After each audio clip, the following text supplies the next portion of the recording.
Just a reminder that any thoughts, opinions, and points of views expressed during this podcast are those of the individual and not of the Grand Lodge, appendant body, or concordant body that individual may belong. Welcome, hello, howdy. It's Christmas time. Merry Christmas, Happy New Year, Happy Hanukkah, all the above. We're excited to be back here on Pen and Compass podcast, and we're here on another episode.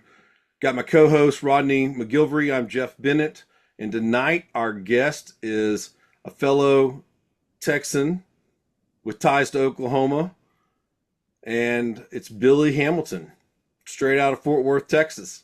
Good evening. Hey, Billy.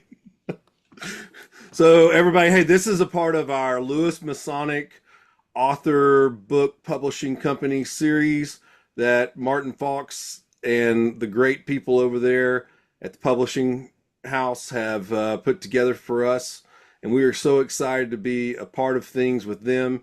And as their authors bring out new books, they want us to get them here on the podcast and talk about them as authors, but also their new projects. So that's what we're all about tonight.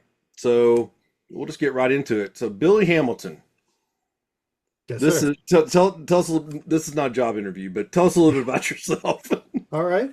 So I have been a Mason since 1996. Back then, you had to be 21 years old. As soon as I turned 21, I petitioned to join Freemasonry. I was initiated in Lawton, Oklahoma, at Triangle Lodge, number 548. And then I moved shortly after that, so I received my Fellowcraft and Master Mason's degree as courtesy work uh, by Chandler Lodge in Arizona while I was working at Intel. And that is really kind of the beginning. I started a family, kind of stepped away from Masonry for about a dozen years, maybe a little bit longer. And then it wasn't until a couple of years after I moved to Fort Worth that I had that bug, right? I wanted to get active with Freemasonry again. So I reached out I visited at Fort Worth 148. It was an awesome experience right out of the gate. I showed up, they were having dinner. They invited us in, to join them, which by the way, if you're at Fort Worth, you're welcome to join us for dinner. We still do that to this day. But my wife liked the place. I liked the place. We became members. Over time, I became a worshipful master. So I am now a past master of Fort Worth 148. Um, and that is really kind of my Masonic journey. From there, I branched out into just about every area of What Freemasonry. year was that you affiliated and then eventually kind of joined up with 148? What year Oh, was that? geez.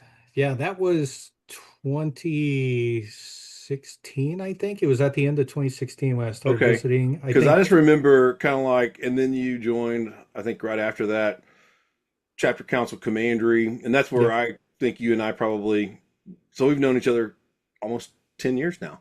Yeah, yeah, it's been almost a Yeah. decade. It's Well, crazy how time flies.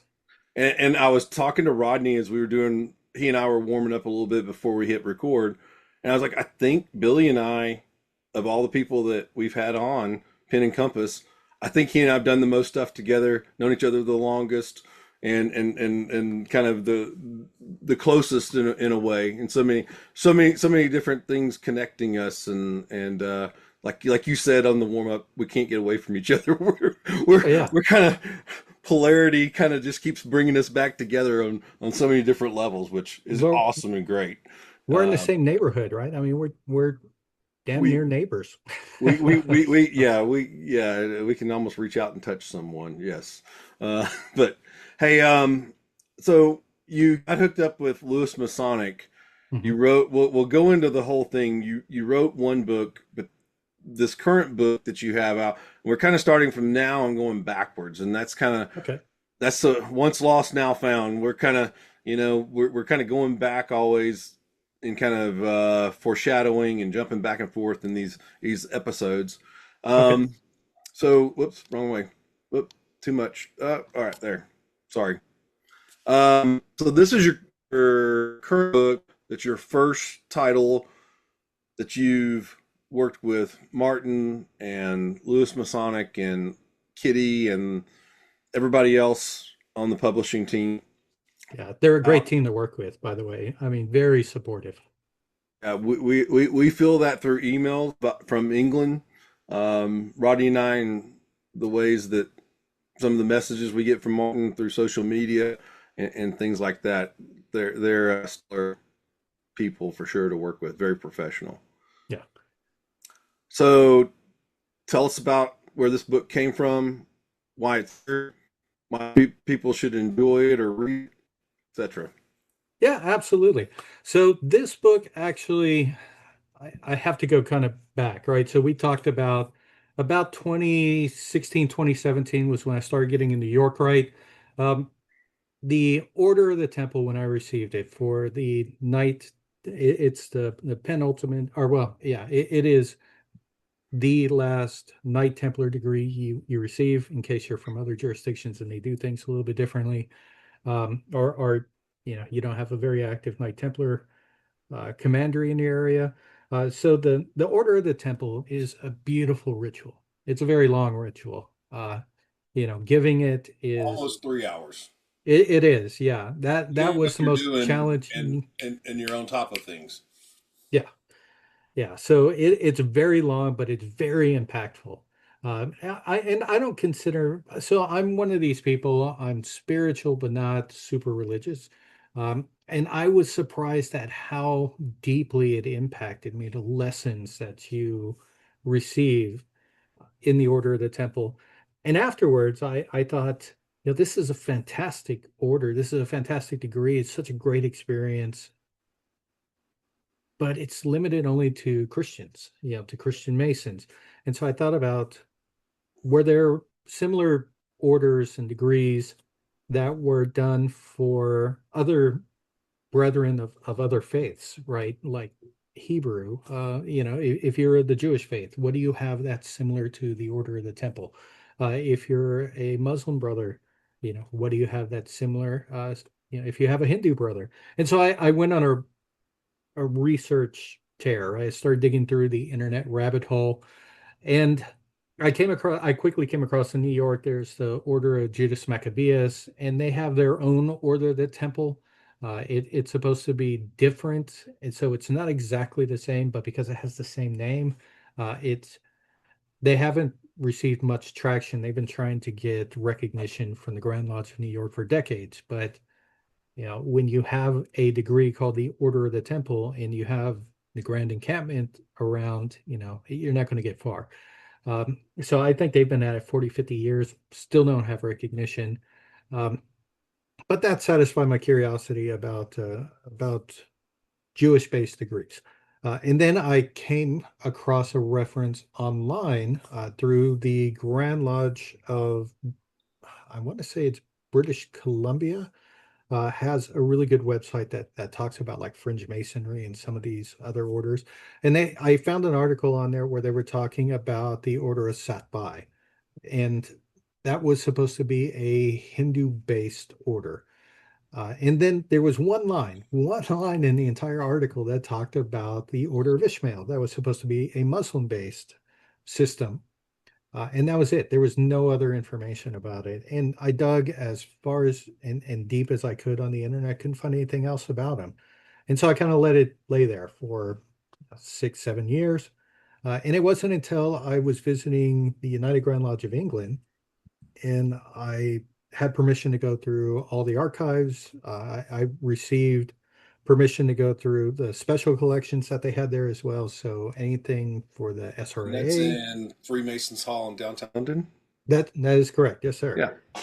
Yep. So while I was there and I was preparing for my trip to go look through that, I don't know why the thought came to me. I wonder if they have anything on the Order of Ishmael. And so I looked on their online database, didn't expect to find anything, and I found 4 complete sets of ritual that they had waiting.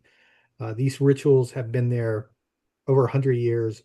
Nobody had written about them. They were just waiting to be discovered. And so on the trip, I asked for all that information, including all the other information I was looking up, as well. And I showed up. They had four giant boxes full of material. Not all of it Ishmael, but all of the different materials that I had gone through. And they also had letters between some of the members of these different organizations, which turned out to be the same for a lot of them. These guys who did the Order of Ishmael also did the Order of Satbai, right? So it's not like it was specific to one faith. These guys were in everything. They were very influential members of the SRIA. They were very influential members of the Scottish Rite as it existed in England at that time. Um, they were in everything. And so these letters combined with their common thread through all of these was an interesting aspect that I didn't anticipate.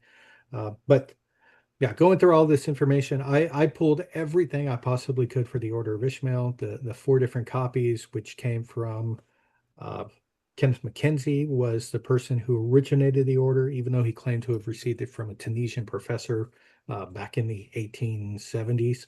Um, and then from there, it went to um, John Major. Ah, I am losing his name. Good thing I have the book here, right? Major Francis George Irwin. So the same person that a lot of people may be aware of his work, if not his name, because he's the person who created the Red Branch of Erie as we celebrate in the Allied Masonic degrees today.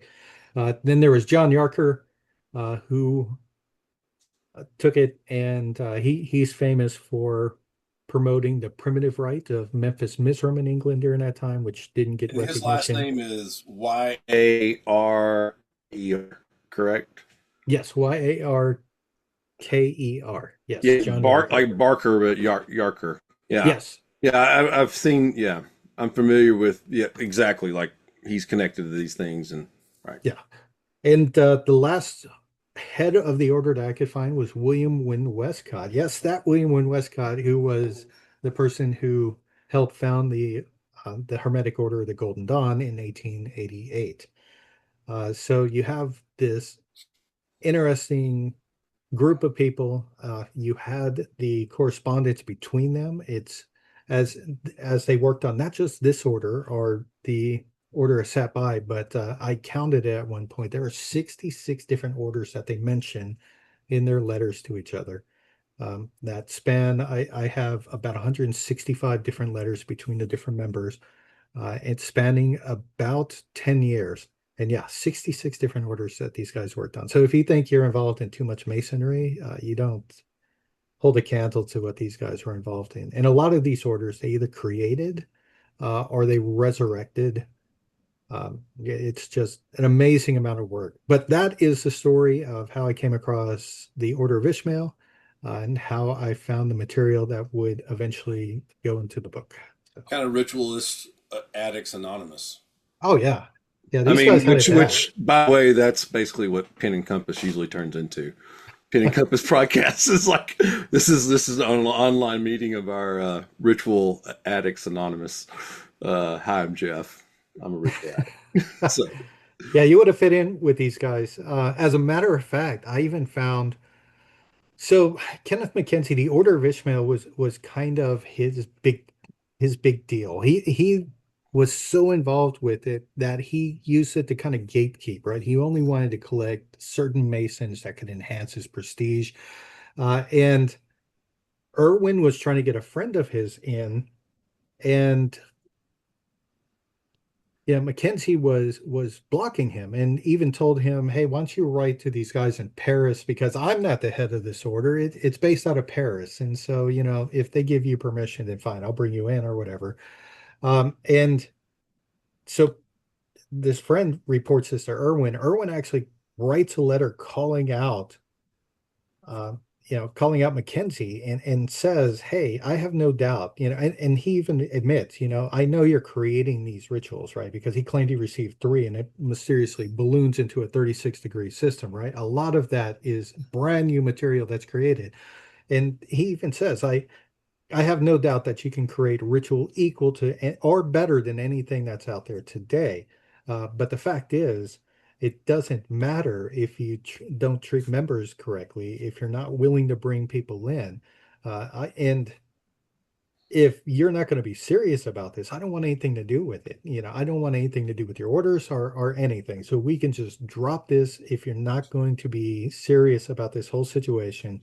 And that lasted for less than 2 weeks before you see Mackenzie, because the deal with Irwin was the guy with he was a military officer who traveled the world. He had rituals from everywhere, right? Stuff he had never heard of before. Nobody had heard of him before. And so he was kind of the person who was on top of the dragon's hoard of ritual, and Mackenzie wanted it. So it took less than 2 weeks before Mackenzie writes back and says, "Hey, uh, you know, whatever happened is fine. Do you have any more of those rituals that I could take a look at? And I would be more than happy to help you translate them, because they're in Latin or French or German or whatever. And if you would just send one my way, I'd be more than happy to help you, uh, transcribe this information." So it's these guys were serious about it to the point to where they were willing to eat crow, and say their mea culpas if they got in the tiffs with each other, because it's like, hey, okay, we had a fight, but if you got some more of that ritual, I think we can be cool. And I think that's habitual, isn't it? I mean, as you see history and you see our modern times and people put these things out there in different social media kind of closed groups with 1,000 people in the group, but it's still kind of like it happens over. Humanity's not changed, Billy. Yeah. We're really not that advanced. We think we are modern and advanced, but we're still the same people. I think you took your mute off, so that usually tells me it's your way of telling me, hey, I want to hop on this merry-go-round and do a few cycles here. What do you got? Do any of these charters still exist to today? So charters, I have not actually found any charters. Yeah. Um, I'm not even sure, to be honest, how many people were like in the Order of Ishmael. I have found, I believe, 9 people that I can positively identify were in there, and 4 of them I know were 36-degree members, because I have handwritten patents by John Yarker that he sent to them that ended up in a collection that UGLE has. Um, and so I would love to find an actual charter. And it wouldn't surprise me, though, if the charter for Ishmael turned out to be like the charters for the temples of the Golden Dawn, to where they're hand drawn, for better or for worse, on a sheet of paper. But these guys were, yeah, I have no idea how extensive they were. I know that the Grand Secretary of most of the Yorkite bodies in Scotland was a member. He was the 36-degree member. There were several prominent members of Quattro Coronati Research Lodge that were a member. And then, of course, you have the guys like Westcott and Yarker that definitely had their own level of infamy, notoriety, and fans even during their own time. Yeah, this seems like an order you'd find, like if there was a charter, you'd find it in the attic at like the Blackheath house or something. Yeah. Yeah. And what's crazy, though, is when you think about it, today there's a big question of regularity, right? If you are a Freemason with a recognized Grand Lodge and you get involved in some uh, fringe esoteric order, it could get you in trouble, right? I mean, how many Freemasons lose their apron, right, are brought up on Masonic charges because they're a member of this group or that? What's interesting is all of these guys were very high-standing Masons, right? Kenneth Mackenzie, his uncle was the Grand Secretary of the United Grand Lodge of England, right? So he is kind of in that Masonic royalty, and yet he has absolutely no problems being a part of Memphis Mizram. John Yarker had a newsletter that used to be published it used to go out just like any other Masonic periodical during that time, called the Neff. And Mackenzie's all over it, using his name. He contributed a lot of articles to it, but it was all Memphis Mizram, which was always considered irregular. but it's, you know, Westcott was involved in some orders that were also considered irregular. I mean, they all were. It's weird. This environment we have today about if you're a Mason, you must be involved only with these approved orders, didn't seem to exist during that time. Or if it did, it wasn't enforced. Well, Or they were very secretive, more secretive about it back then than before their information was released about it. Yeah. we won't take the bait and talk and preach to the choir about the need for uniformity within certain Masonic leadership units. We'll just put Okay. that out there. We've already wasted a lot of time on this podcast and for episodes doing that. We won't take the bait today, Rodney. um, so, if you're interested in looking at a true Masonic group from what was this from the 1800s, right? Like, Yes, yeah, from the mid 1880s to 1907 is the last yeah, dated document that I was able to find of this group. In this book, it has every ritual in here that all 36 degrees are contained in here, the opening, the closing. It even has like banquet toasts that I found within their information. Um, and it's very cool. It's so I found four different copies of the ritual. I think I said this earlier. And there were minor differences between each one, right? And what I tried to do with this book is I tried to create kind of a pure rectified version that could, I'm not expecting it to actually be used, but I intentionally formatted it like a ritual study book, so that like the ritual books that you may find in, chapter and council in a lot of places. yeah, It's a plain English style ritual yeah, that we're used exactly. to in more of a non Blue Lodge appended body Yeah. tradition. Yeah, so all the secrets are in here. If it had a password, I put in the password. If it had a grip, I described the grip as best as I could. So it is a fully contained version of all 36 degrees, done as close to the early ritual as possible with some additions, like Westcott's copy. Westcott had the newest, and his was the fourth copy. I think it was dated 1906, and he actually had the lectures that were given at the end of each series, which were missing from the other three. So I made sure to include that as well. Awesome. That's But So that would be kind of like the council for us, the council summary or something like that, like those lectures that are saying, or something for us, kind of like the KYCH, where it's kind yeah, of a big summary. It's a lecture, and it's going back over individual components, but it's summarizing the overall thoughts, themes, lessons, etc. yes. So cool, Yeah, and yeah, cool. in the first 27 degrees, so it's broken up into four series of 9 degrees. The first one is it's the initiation, and then it gets into alchemical degrees, which are very cool. They're very elemental based, and then you have it turns into, for the second and third, it goes more to biblical, allegories and stories Old that are there. Testament, Yeah, because very much so. it has to be because it's based on Islam, so which Yeah. they're Abrahamic in nature. So Well, so I will say this, it says it's based on Islam, but it's very much taken from the Old Testament as opposed to the Quran. They mention the Quran, right, but you could tell this is very much taken from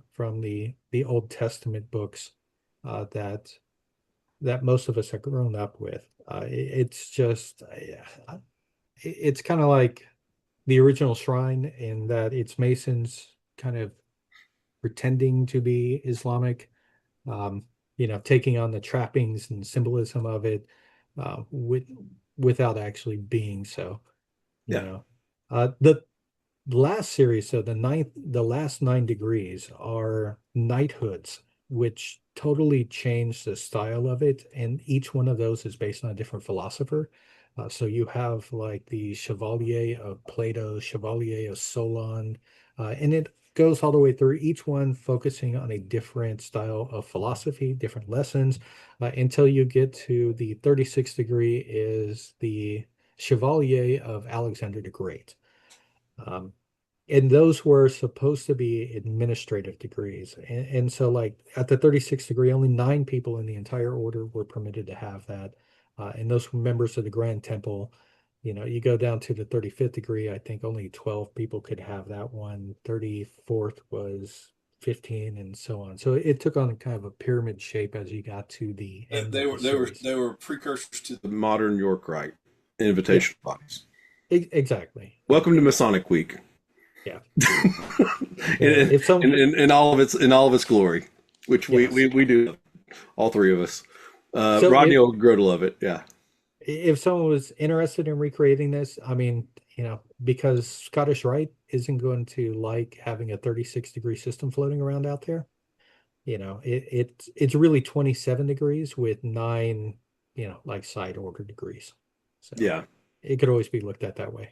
Do any of those orders have the flavor of the Order of the Temple, since that's what began your interest in digging into that research? So it is very interesting in that that is so you have jewels for each of the degrees. Those last 9, the 28th degree, right? The first of those last 9 is the first one where you receive an apron, but it's a triangular apron. You receive a sash that has your grade on it. Um, yeah, so the Order of the Temple, not really, but it does have the trappings of knighthood.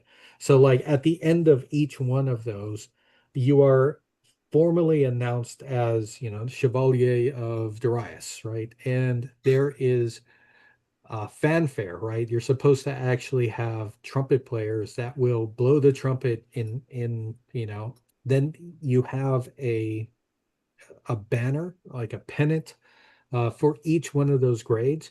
And you're supposed to be marched back to your seat in kind of a formation with your new banner being displayed behind you. And when you sit down, depending on what grade you are, you're supposed to have each of the banners you receive lined up. So you would have the 36th degree would have 9 banners arrayed behind them. And they call it a stable, which is interesting. You will now be escorted back to your stable, Sir whoever, Chevalier of Alexander. And so, the Order of the Temple, it's not like none of them are really like the Order of the Temple, but they do take that whole concept of knighthood and being formally announced and escorted and treated like a knight seriously in those last 9 degrees. Um, the one thing I could say though is, could you imagine the Grand Temple when it met? If it had everybody sitting down, all the officers would have the 9 banners. Imagine the explosion of color that would be in the room. Um, you wouldn't want to be the second row because you wouldn't be able to see because of all the banners in front of you. A beautiful order. Yeah. Very, very. It's not. Whenever you said that, all of a sudden I clicked into the system of the Red Branch of Erie and the progressive sash there with the different colors being added as you progress the system. So, Oh, yeah, yeah, very much so. And this was at the same time, like I said, that Major Irwin was developing that system. And in some of the letters I have, you can actually see kind of the back of the napkin sketching yeah, as he's building the Red Branch of Erie system, right? And he's determining, like it'll be divided up into so many provinces, and each province would have like a grand knight that would preside over it, which is not the way it's done today, but it's very cool to see kind of the sausage being made because you never get yeah. to see that. Well, and they already been exposed to probably the ancient accepted Scottish Rite, right? Mhm. And so you're already. I mean, you're like, okay, well, there's some fingerprints and some DNA there. So you can go to Lewis Masonic to get this particular book. It's hardback, if I'm correct. It's not in Yes, paperback. that is correct. I think this is what I found in the last couple of days online. and it's only available from Lewis Masonic. You have to go to the kind of the UK website.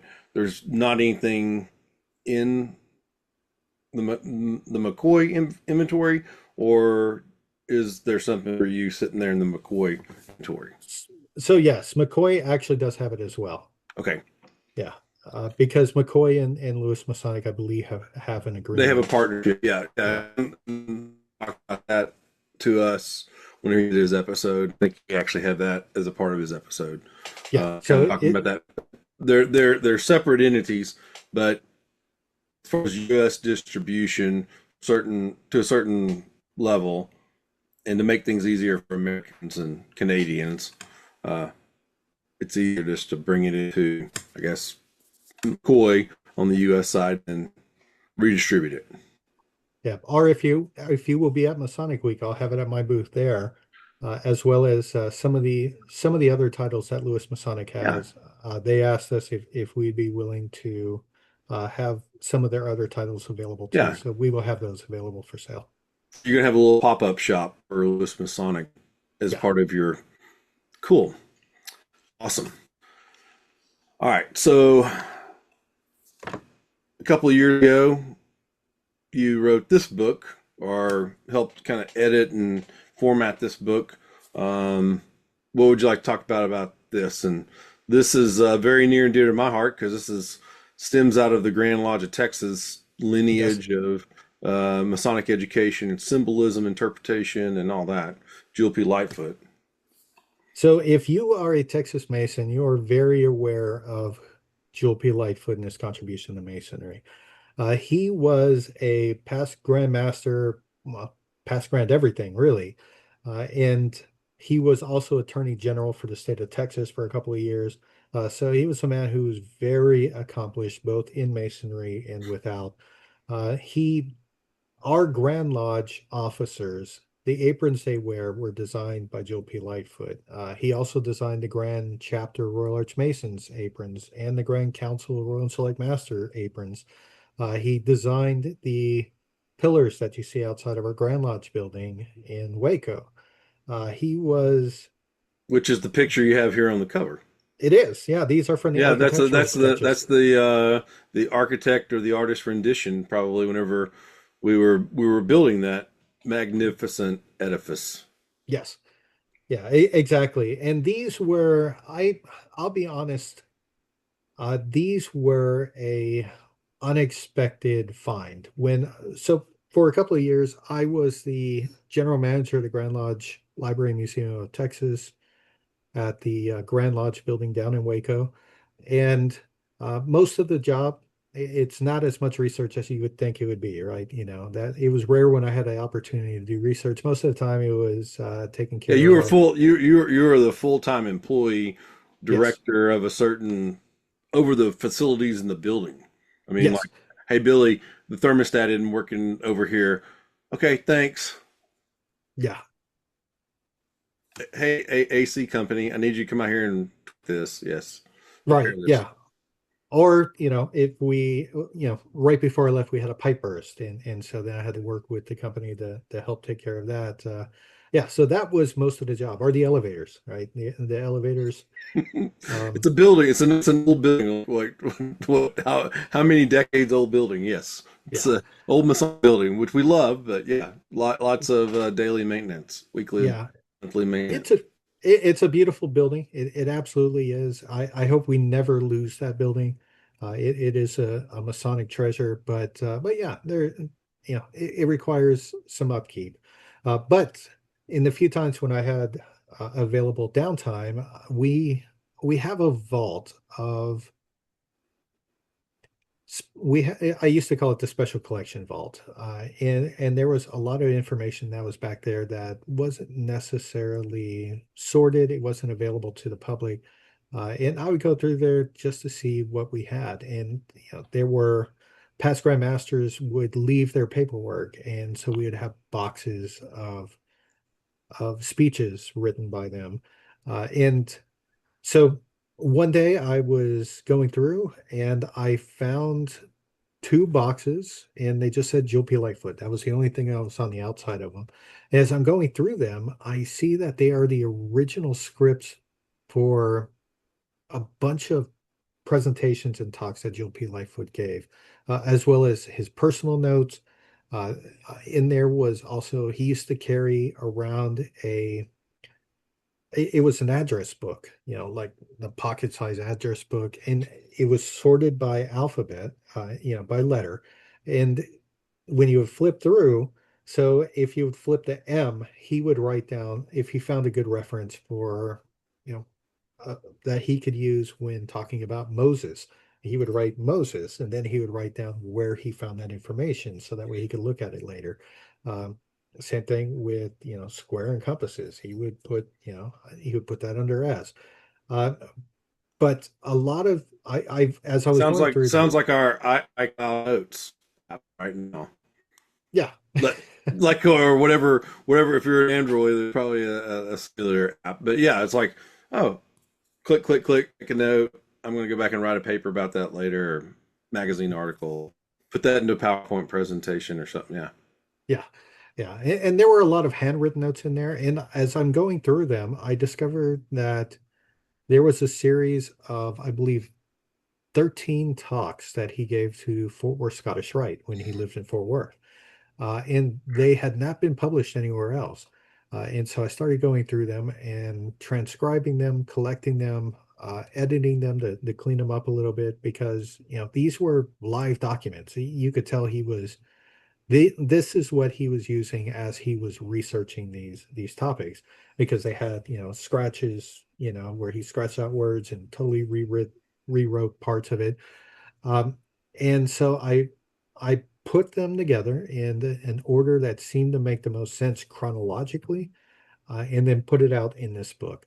And so that's why it's credited Joe P. Lightfoot, because it really is his writing, and I tried to curate it as gently as possible, right? So there were some typos here and there, or some punctuation issues that had to be taken care of. But I tried to keep it as genuine as possible when it comes to Joe P. Lightfoot. And this book is the result. And so far it's been pretty well received. And I think I'm kind of happy that I was in that position to find this treasure trove of esoteric presentations that was written by someone with such a genuine interest in the topic, such a fascinating character. And so that was the material that went in here. I think that wouldn't be an overstatement to say, for us that are Texas Freemasons, he's definitely our original kind of Albert Mackey, Albert Pike. I mean, he is kind of our icon titan of our.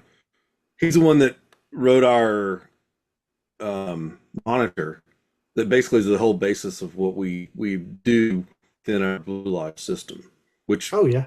which expands into how we do our chapter and council.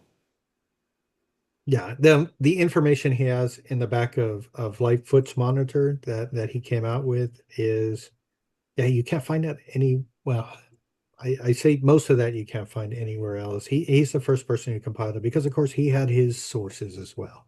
Yeah. Uh, Bromwell's restorations of Masonic geometry was a huge influence on him. Actually, that's where the designs come from the grand officer aprons that he put together. They were all from Bromwell. Some of the other information in there is from Bromwell as well, but he also had a flair for the deeply esoteric. He had in his notebook, most of the entries, he was apparently a huge fan of Helena Blavatsky and the Theosophical movement, because he had a bunch of references to them in there that he would go back to. But yeah, as I was doing the research for some of his sources for these presentations that he gave, I mean, he was reaching back to biblical um, essays that were from the 16, 1700s. He had a massive library, most of which is still available at the Grand Lodge Library Museum in Waco. But it went from anthropology to sociology to, like I said, theosophy. He had, Aleister Crowley's, um, the books that he wrote, right? He came out with a series, like a periodical for a time, and Lightfoot had the volume one of the Equinox, right, from beginning to end.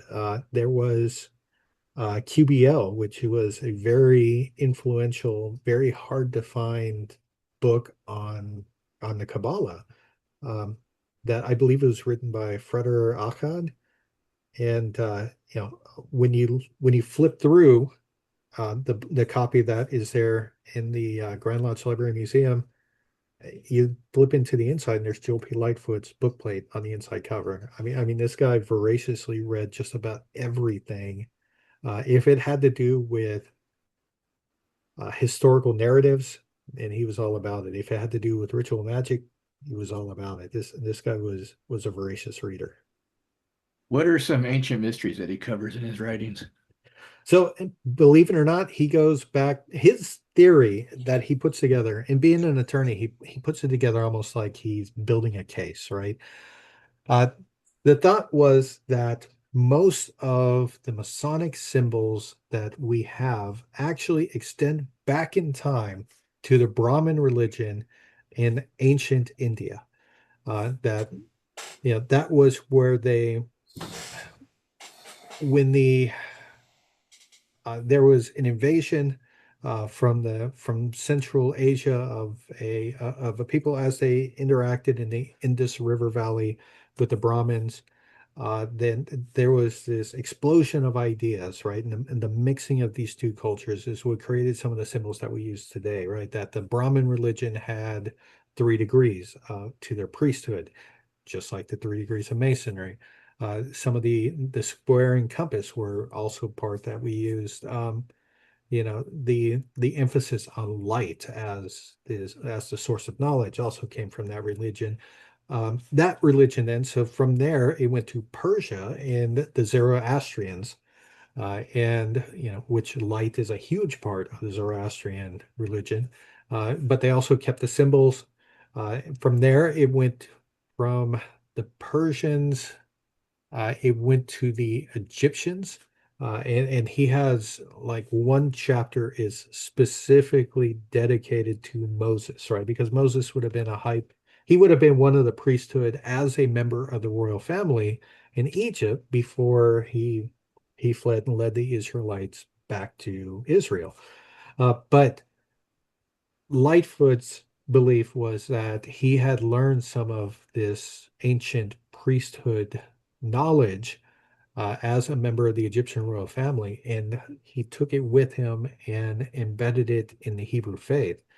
Um, so the Hebrew, and he backs it up with some theories that like the royal cubit is the same as the sacred cubit. So the royal cubit of Egypt was the length that they used to build all of their structures, including the temple, or I'm sorry, the Great Pyramid, and all of their temples as well. And that same unit of measurement to the thousandth of an inch was used by the Hebrews as their sacred cubit that was also used to build the Temple of Solomon. Um, and then so that knowledge had carried throughout all of these cultures to Israel, and then during the diaspora, when the Israelites were spread throughout the nations, that they carried that wisdom with them. And when it came to continental Europe, it was codified in some of the Masonic ritual and symbolism that we use today. Very cool. So you can find this book on Amazon. That's It's right. It it's in both paperback and hardcover and Kindle. So if you and want, Kindle. Thank you. yeah, And Kindle. And this is a little bit more about it, kind of covering what you've already talked about. Um, and then you also were featured in our Grand Lodge magazine, which will be a I've theme, which will be a theme in a few other PowerPoint slides here in the future. But Yeah. I've been So very blessed to have favorable reviews, and I'm very yeah, appreciative of that. yeah.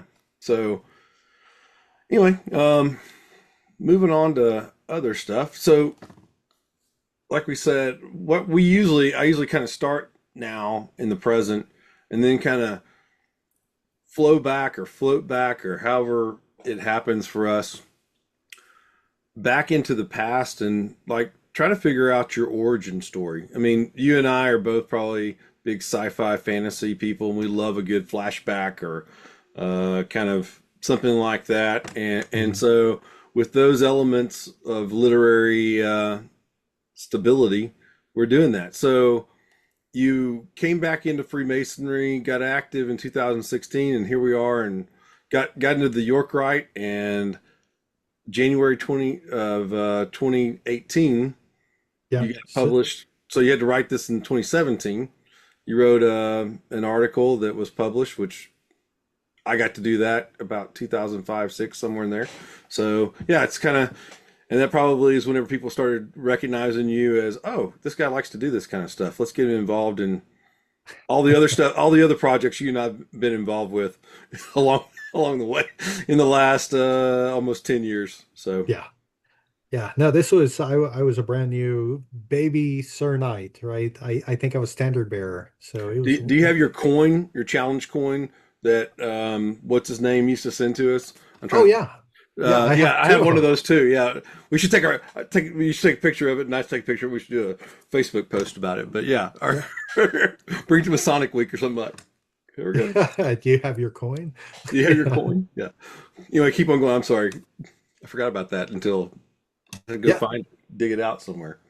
No, this was so yeah, this was the first thing that I actually this was the first anything I had published, right? I was very new, very excited for Templary. And at this time, this was so Roberto Sanchez had written the True Masonic Experience. And as I'm going through it, I'm like, oh, this is very cool because yeah, you could use this to help. One of the questions we talk about all the time in Freemasonry, right, is how do we maintain members? How do we build membership?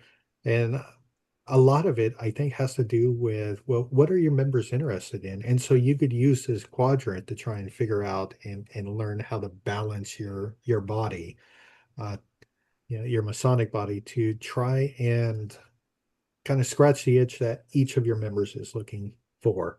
And so that's when I put this together and was very excited when they agreed to publish it. And yes, this was where the bug began, right? So, Yeah, and so we're going to talk about this later, but it's funny how you bring stuff up in conversation, and I've consumed a lot of the same things. And I just remember Rit Moore, which we're going to talk about whenever we talk about the podcast that you were a part of from your Blue Lodge level. Talking about what does he say? What's his little tagline that he always had? Giving value back to the membership or something like that. Like adding value back to the membership experience, which is kind of flowing into what you're talking about with that's what Roberto wanted to do. That's what our friend Patrick Carr has done with his book Working Tools. I mean, it's not there's just like one source out there, but there's multiple sources, and find the one that can help you if you are in Masonic leadership or you want to enhance a group. So, yeah, yeah, absolutely. Yeah, there's nothing wrong with if you find something interesting that you think is going to be beneficial, try it out.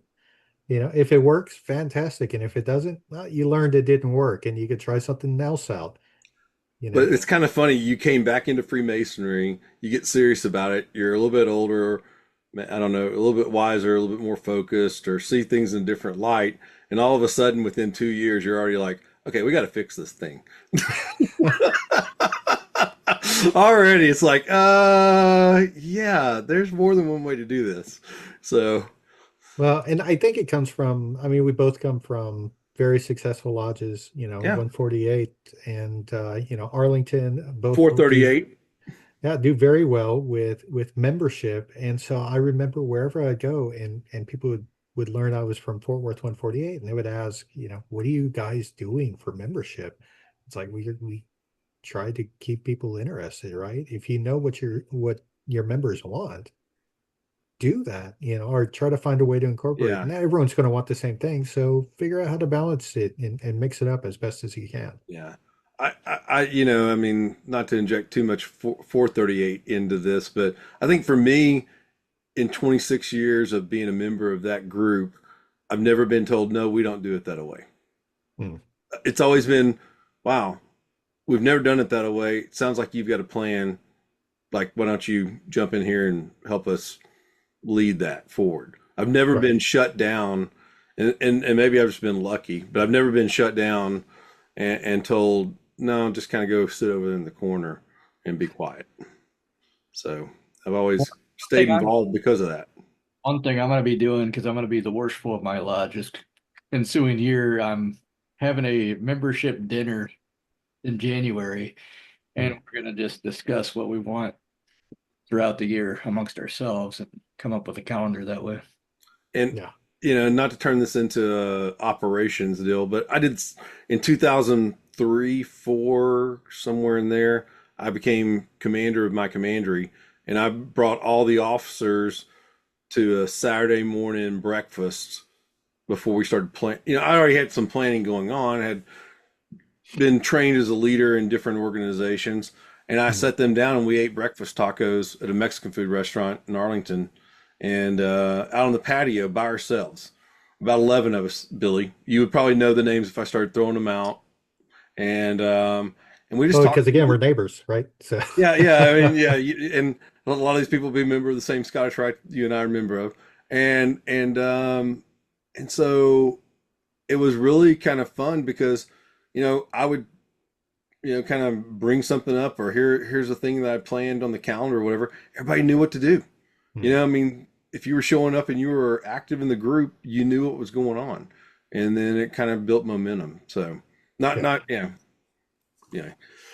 So you wrote this article, Mhm. and here's some of the good stuff. You can go out, by the way, and find this very easily on, and I'll try to maybe even add this whenever we upload the video in the comments or in the intro online for the YouTube channel, and it's very easy to find. It's on a kind of a PDF form, reader form Mhm. online, and so then you wrote another article within about the next year, 18 months or so. Yes, actually, and this came from an experience I had at my lodge. I think I was senior warden at my lodge at this point, and we received a last minute request from a widow whose husband had just passed away, and she was calling everybody to try and figure out how does he get a Masonic burial service. And the thing is, she knew that he was a Mason. She had been with him to his lodge, but she couldn't remember, like, it had over time they kind of stepped away. She didn't even remember what lodge he was with. But a lot of it came down to the fact that he never wrote down exactly what his wishes were. They had briefly, she assumed that he wanted a service, but she didn't know how to go about that.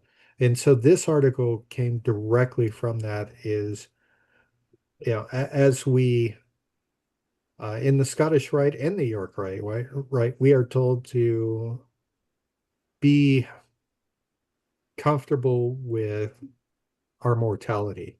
And I think part of that includes making your wishes known, and not being afraid to talk to your loved ones about how you would want your funeral to go.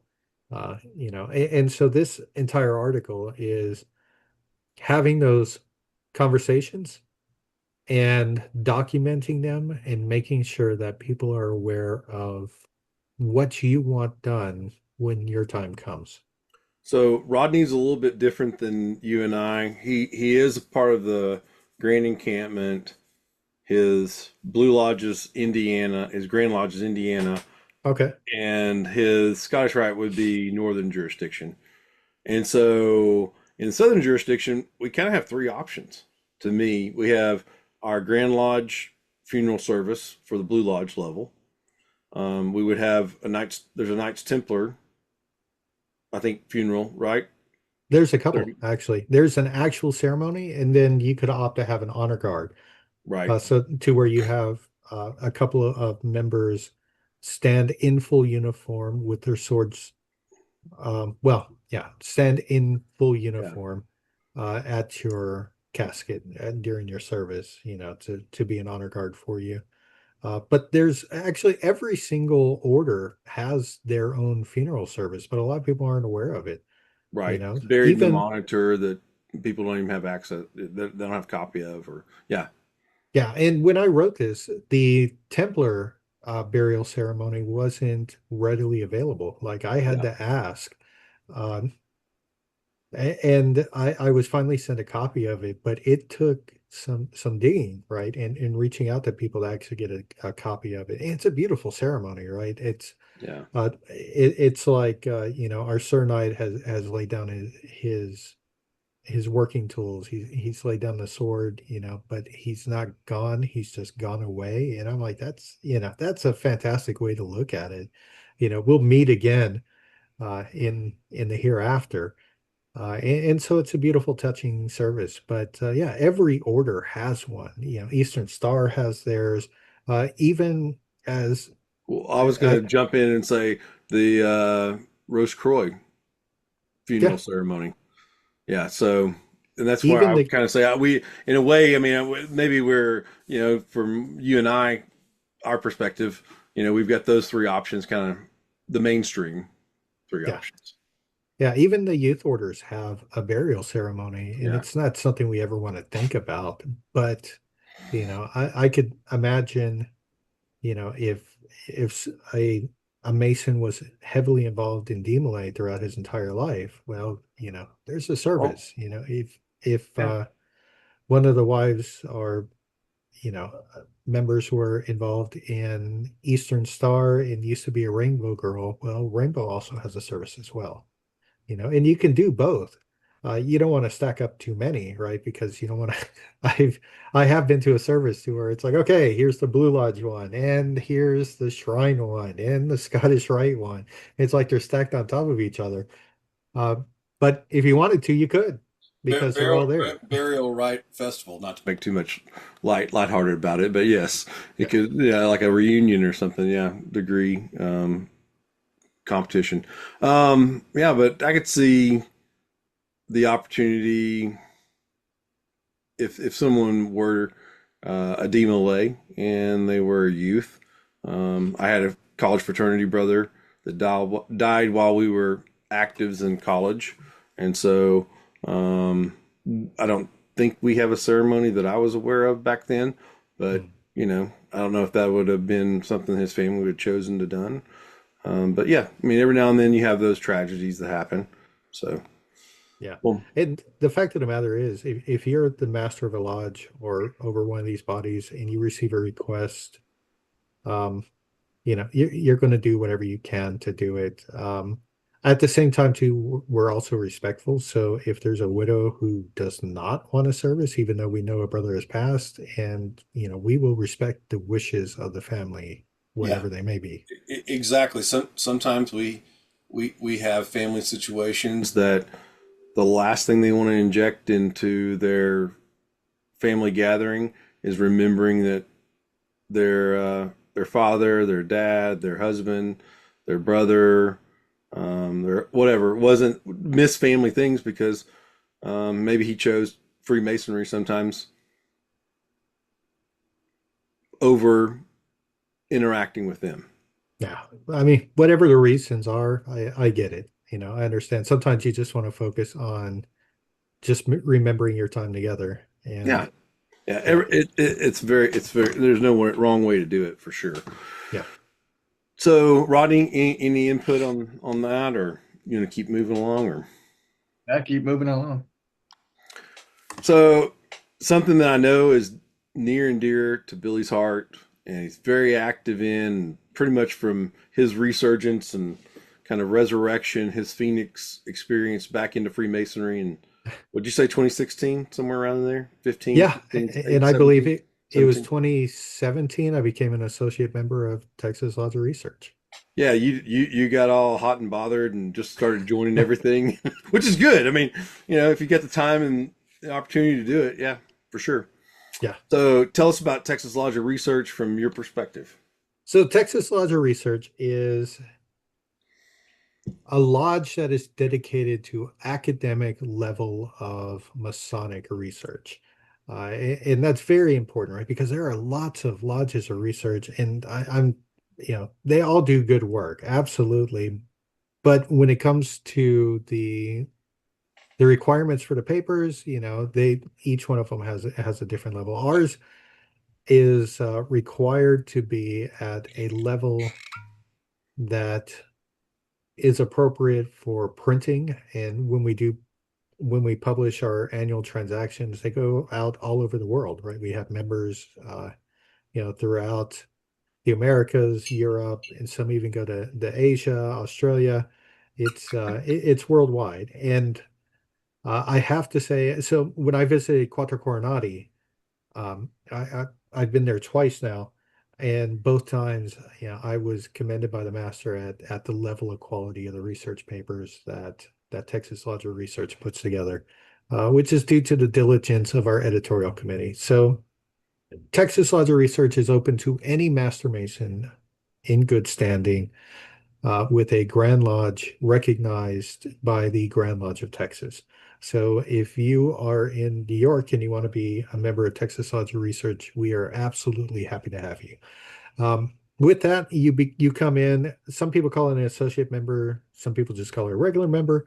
Um, Whatever the name is, though, you are a non-voting member of Texas Lodge of Research. You can hold appointed office, but it is traditional that elected offices are only full members. And the way that you become a full member is you must write a paper. It must be accepted by the lodge, and it must be read before the lodge. Once the paper is read, you are voted. You are nominated for full membership, and only full members can vote in another full member. And so it's a very high bar on the, we have had on the editorial committee college professors, attorneys. It's they will make sure that your paper is very uh, meets a very rigorous academic standard. I've been lucky in that I've been on the editorial committee. I believe I was on the committee for 3 or 4 years. It's there's a lot of work that goes into it. So I became a full member, I believe, in 2018. It was yeah. So I joined when David DeBrill was the master of the lodge, and I believe it was um, the very next year that I presented a paper for Texas Lodge of Research and was made a full member. And then I was appointed to I believe I was appointed as a senior steward, and then I was made senior deacon, and then I was elected to the line. So at this point, I am a past master of Texas Lodge of Research, having served 23 was my year. I'm, It's I'm going to give away the secrets of the apron. okay. So obviously, we're talking about something based in Texas, Rodney. There's a five-pointed star. I know you're shocked. Um, and then GLRT. Rodney, you want to take a guess at that? Because two out of the three of us know for sure what that means, but do you know what that means? Grand Lodge of Research Texas. Nope. So I get that a lot. I've heard that a lot. There's a lot of people who are like, "How do I become a member of the Grand Lodge of Research?" And it's like, well, I would love to tell you, but But I have to kill you. No, it's like it's yeah, Grand but Lodge Republic of Texas. Because remember, we were our own country before we allowed the United States to allow us as a state. but Uh, yeah.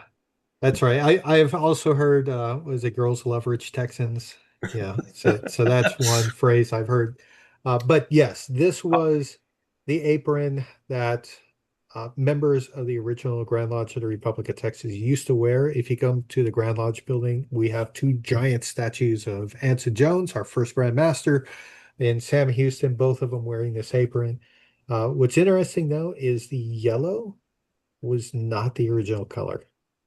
Um, it has been discovered, Christian Moore and some others have discovered that the original color was actually red. So if you go to a Texas Lodge of Research meeting, you'll see that there's two different Texas Lodge of Research aprons now. Past masters and the current master get to wear a red apron with cuffs and the collar and all of that. That looks, it is the apron that was originally designed for representatives near the Grand Lodge of Texas to wear when visiting other jurisdictions. Hmm. Like they were sojourning out of state Yeah. to a different country. Yes. Hmm. Hmm. Yeah. It's a bit much, though. I'm not going to lie. Even having it and even wearing it at every meeting, it's it's the cuffs, I think, are what kind of bring it over the top because you bang them against everything. Well, they're used to that north of Memphis, Tennessee, and we're not used to that down here. Yeah. So anyway, so yeah, and so there's your Travis Simpkins portrait. Yes, sir. And yeah, and the webpage. I'm still the webmaster, actually. So for Texas Lodge of Research, if you want to get a hold of me, just email. I have my contact information as webmaster on there. This bottom right-hand corner. So Oscar Allen was our Anson Jones lecturer every single year, usually at the June meeting, not always, but usually at the June meeting, we have an invited lecturer to come speak for us. And it's always either a well-known author or another very knowledgeable Mason. And Oscar Allen was our speaker during COVID. And so he did not actually come down. We had it through Zoom. And so we weren't able to give him the apron. One of the benefits of being the Anson Jones lecturer is you are nominated and elected to full membership. Um, But so you presented a paper, so that knocks out that requirement. exactly, yeah. And so we weren't able to get it to him. When I was master in 23 at Masonic Week, I brought it with me and was able to present him his TLR apron as master at a lodge. And so this picture here is taken outside the meeting rooms I at remember whenever you said, "Oh, I think you and I were talking at your table. And, oh, I'm gonna go do this," or so. yeah.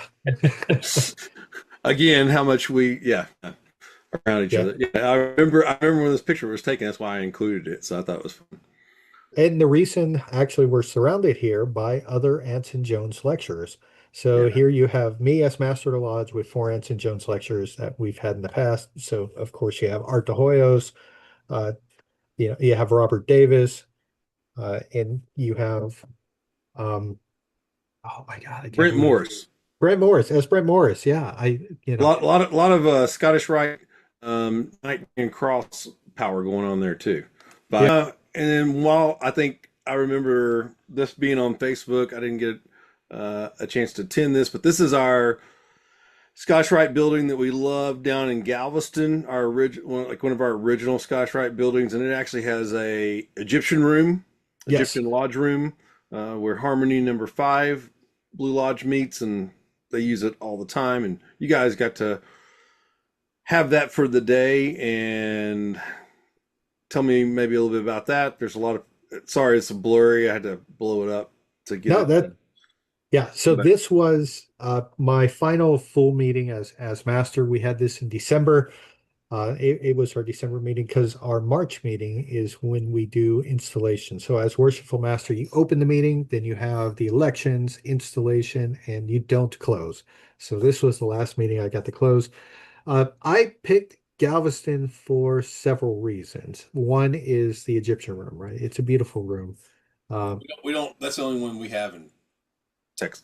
It's not like McAllister and Guthrie where they have take your pick, but yeah. yeah. Well, Dallas Scottish Rite has an Egyptian theme to the auditorium. Fort Worth Scottish, well, the Fort Worth Well, Masonic Temple used yeah, to have a yeah, theme, but not to this level, right? yeah, The yeah. whole room Not is not just not like one. your on the Nile River imagery with Yeah. all of nature and the gods and all that stuff, Egyptian gods. So yeah, Right. So as you mentioned, it is one of the oldest Scottish Rite buildings that we have. Galveston is the oldest Scottish Rite valley that we have in Texas.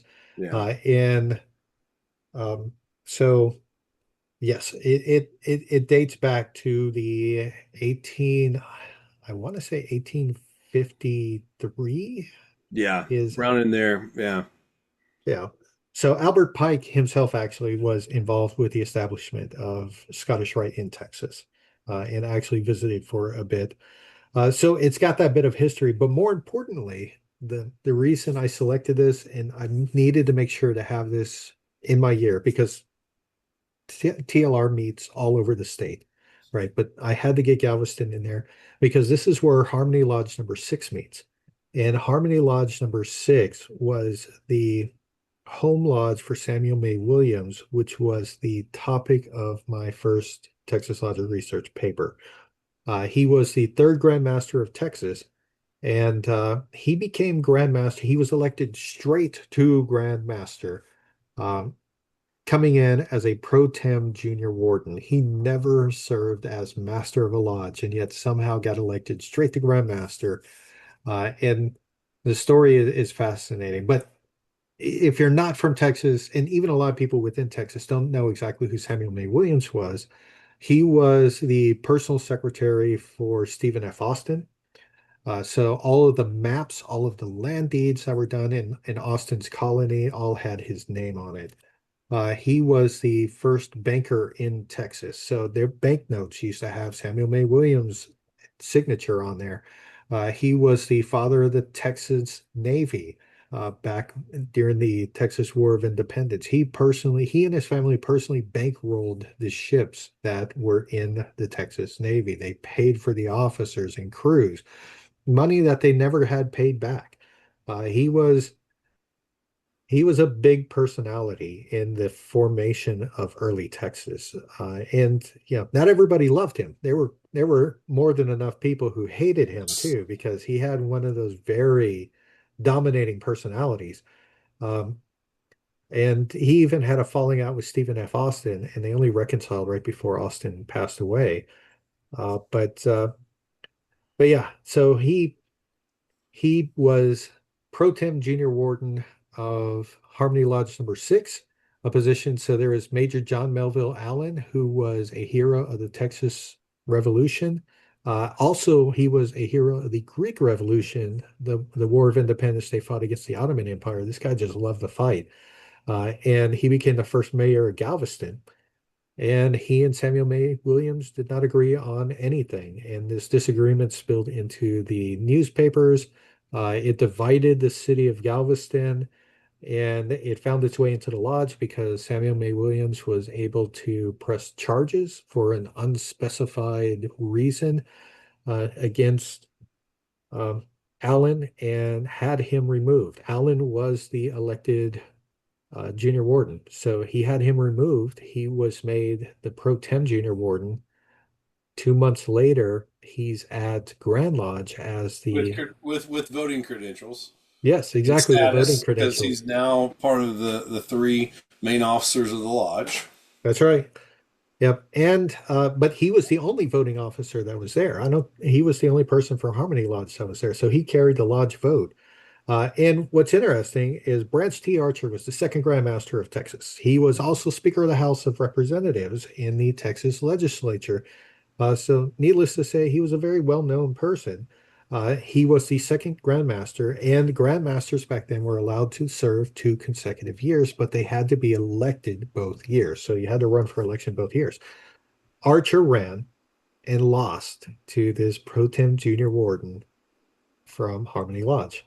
And so that is how Samuel May Williams became the third Grand Master of Texas. The only other election that Samuel May Williams won was while he was Grand Master, he was elected senior warden of his lodge, but never went beyond that. So never served as a master in any lodge that I've been able to find information for. Cool. Yeah. So another thing that kind of builds to who is Billy Hamilton in 2026, 2025 is your involvement at the still at the local lodge level. But I think, I'll just say a little bit of commentary about this. I think this started changing this and the next thing we're going to talk about started changing kind of the culture of things. I think you guys kind of stepping up and doing this, seeing this being done in other areas, different states. So tell us what a Masonicon is and how you would define that. A Masonic conference or convention, however you want to think about it, but that is Masonicon. So we were not the first Masonicon Yeah. in the United States. The first one is in Massachusetts, right? They've been going for a while. And so we really liked the idea and we created I guess, I'm not aware of any other Masonic conferences like this. This was really the brainchild of Rit Moore, and he got Gabriel Yagish and myself and David Coley involved in this to bring A lot of together. usual suspects there. Yeah. Tons of usual suspects on my Facebook feed and in real life. Yeah. Yeah, but we started this, I believe, in 20, I can't remember if it was Not too long after you joined Fort Worth. 2018. Yeah, somewhere in there. That's yeah, I would agree. Yeah. Yeah. But So almost yeah, it's getting closer to 10 years than you think about it. yeah, yeah, and that it was amazing. We so first of all, we had several speakers from within Texas, right? So we have breakout sessions with some. There's a lot of good Masonic speakers here in Texas, a lot of good Masonic authors, and so we invited them to come in. The first 6 sessions of the day were all local Texas, well, not local, but Texas-wide members from all over the state, and then we would bring in speakers, like a big name speaker, to be the keynote. In that first year, I believe we had Piers Vaughn, past Grand High Priest of New York, and publisher and author in his own right. And then we had Michael Polk. Uh, yeah, Michael Polk. Um, Paul from Polk. Louisiana, Michael from Polk from New from Orleans, Louisiana. from the New Orleans Scottish Rite. Yeah, even though he's not in Louisiana anymore. He's I believe he's in Arkansas, There's a Missouri. lot of people that move from different states to Arkansas that we know. Yeah. So Yeah. both of them, though, fascinating, fantastic talks. We had people attend from all over, coming down from as far north as Nebraska, coming from as far west as Baja California. So yeah, I mean, we reach both coasts. We're bi-coastal, right? So Yeah. we made that, and yeah, and we kept it going. So we've had Brent Morris. It has been one of our speakers. Uh, Bob it's Davis, yeah, it's David been. Hill. Yeah, I mean, just tons of people. Probably people that we've had on here or we're gonna invite for their own episode. I mean, yeah, it's been a great iconic event. Definitely an iconic event. Yeah. Not only within the state, I think, but I think regionally also, and has kind of been what do they say? Um, oh, what's something about like duplication? That's not the right word, but someone that goes and does almost the same thing you do. It's the highest form of compliment. Oh, yeah. Adrian. Which I think at some point Rodney and I got a chance in June 2025 to do the San Antonio Esoteric Summit, and I think that's indirectly, from the success of this particular event over the years. So, Well, and the vision of what could be done. I'm happy to see it, right? I mean, Masonic education, when I first joined Freemasonry in 96, it was difficult to find brothers in the lodge who really wanted to talk about the meaning of Masonry, the symbolism of Masonry, the esotericism of Masonry. It's I remember being told as a young EA, hey, we don't really talk about it, right? It's something we do, we don't really get into it. But that was the 90s. The 90s, my experience in the 90s was Masonic education. I remember becoming a master Mason. I was finally able to attend stated meeting because that's the way it was before, Yep. you know. Back in the old days. Yeah. So, and I mean, God bless them, right? These guys were trying to run a good meeting, but the education part would be like how to balance your how to prepare for retirement, how to check your prostate. I mean, it was weird stuff like that. It, it was you know, it was what you would find probably more at a Rotary luncheon. yeah, yeah. It wasn't about, Kiwanis why. Club over pancakes and coffee.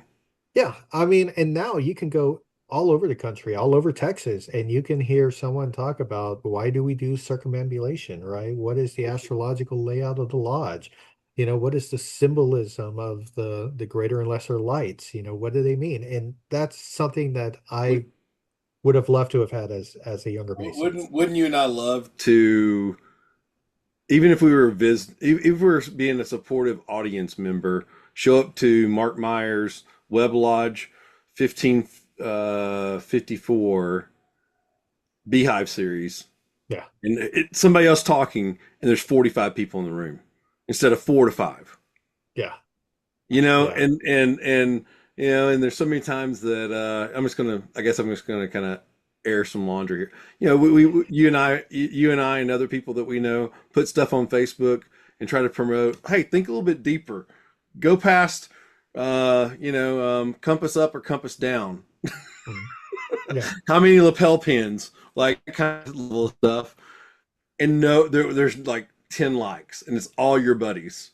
It's yeah. like nobody organically out, and there's 15,000 members in this group, and you're like, what? Something like did Facebook like algorithm me out, or is this really humanity? So Yeah, anyway, sorry, yeah. But that was my serious thing that I usually say once an episode. So yeah, Rodney, I'm done. No more. Texas Masonic though has been a fantastic experience. It was a way to, the way we always approach this is what interests us, right? And I hate to say it, it's not like we were like, oh, what do people want? It's like, what do we want, right? Because if we like it, someone else is bound to like it. And so we reached out to the speakers that we really wanted to hear from, the topics that we really wanted to. I mean, we never told speakers what they could talk about, but guys who talked about the topics that we were really interested in. And there's been some special moments. I love the fact that being an organizer, it's like I get extra meals with some of these guys to where I can pick their brain too. Like Brent Morris. I remember having lunch with him at the barbecue place down in the stockyards. Um, you You know, talking about Cooper's? yeah, at Cooper's. We went to Cooper's. It was just a couple of us, and we got to chat and just talk. Just it Unscripted, was. unscripted, no audience. Just I love those kind of things. Yeah, our picking up Piers Vaughn from the airport, right? So I picked him up from the airport, and on the way back, as we're driving to his hotel, we get into a conversation. He was an extra in Star Wars, the first Star Wars, when he was a young man in England. It's like you Yeah, would have never known that, if you wouldn't have had these personal conversations. But there's also been special moments during Masonic. I think the one that stands out the most to me was when Paul Rana spoke. He was the first speaker of the morning, and he was talking about Martinism and Ella Cohen. And he asked everybody. So we have a lodge room, and our lodge room is not small, right? So we had a packed lodge room full of people, and he asked everyone to stand up to do breathing exercises, yeah, and everybody participated, right? It didn't matter if they were young Masons, if we had members from the retirement community that were there, they participated. Same thing with Chuck Dunning has spoken. He's been a regular person. What I mean, a regular attendee, I mean also a regular speaker as well. And he did um, a meditation that involved vocalization, right? So vocalizing so chanting, and there's like special moments like that still thinking about it, I get goosebumps about stuff like that, and so it's been very rewarding, right, to have those moments as well, with being part of the Masonicon team. So probably at the same time, kind of the same genesis moment was this little podcast. Like what was the little band from out of Texas, like ZZ Top? Isn't that what they used to say? This little band Right. out of Texas. Um, here comes almost 10 years ago this podcast, Fort Worth 148. Yep. Same guys that you probably have already mentioned, and y'all are like, okay, we want to do this thing, and there's really cool stuff, and we see what RJ's doing with Whence Came You, RJ Johnson, and episode 4 here in Pin and Compass, and our buddy, and so y'all get together, and all of a sudden I'm listening to it while I'm traversing all around the country, and I even, golly, man, I should probably pay royalties sometimes to Rit, at least buy him adult beverages of choice. Right. So one time y'all are having this conversation, and he's sitting there, and y'all are talking, probably you and Gabe, and maybe somebody, y'all might have had a guest. Somebody talks about like, well, but to really experience Freemasonry, you need to get outside of your home lodge Yeah. and go and travel. And he just goes, Masonic road trip. Just in kind of the way that I might do it, also kind of very kind of Texan way. Yeah. And I'm like, so I literally have a Masonic road trip Facebook group and all this stuff. And so, I literally started kind of getting a chance to do some of those things about the same time of this. And there would be times, I don't know if I ever told you this. Maybe I told you and Gabe were at this.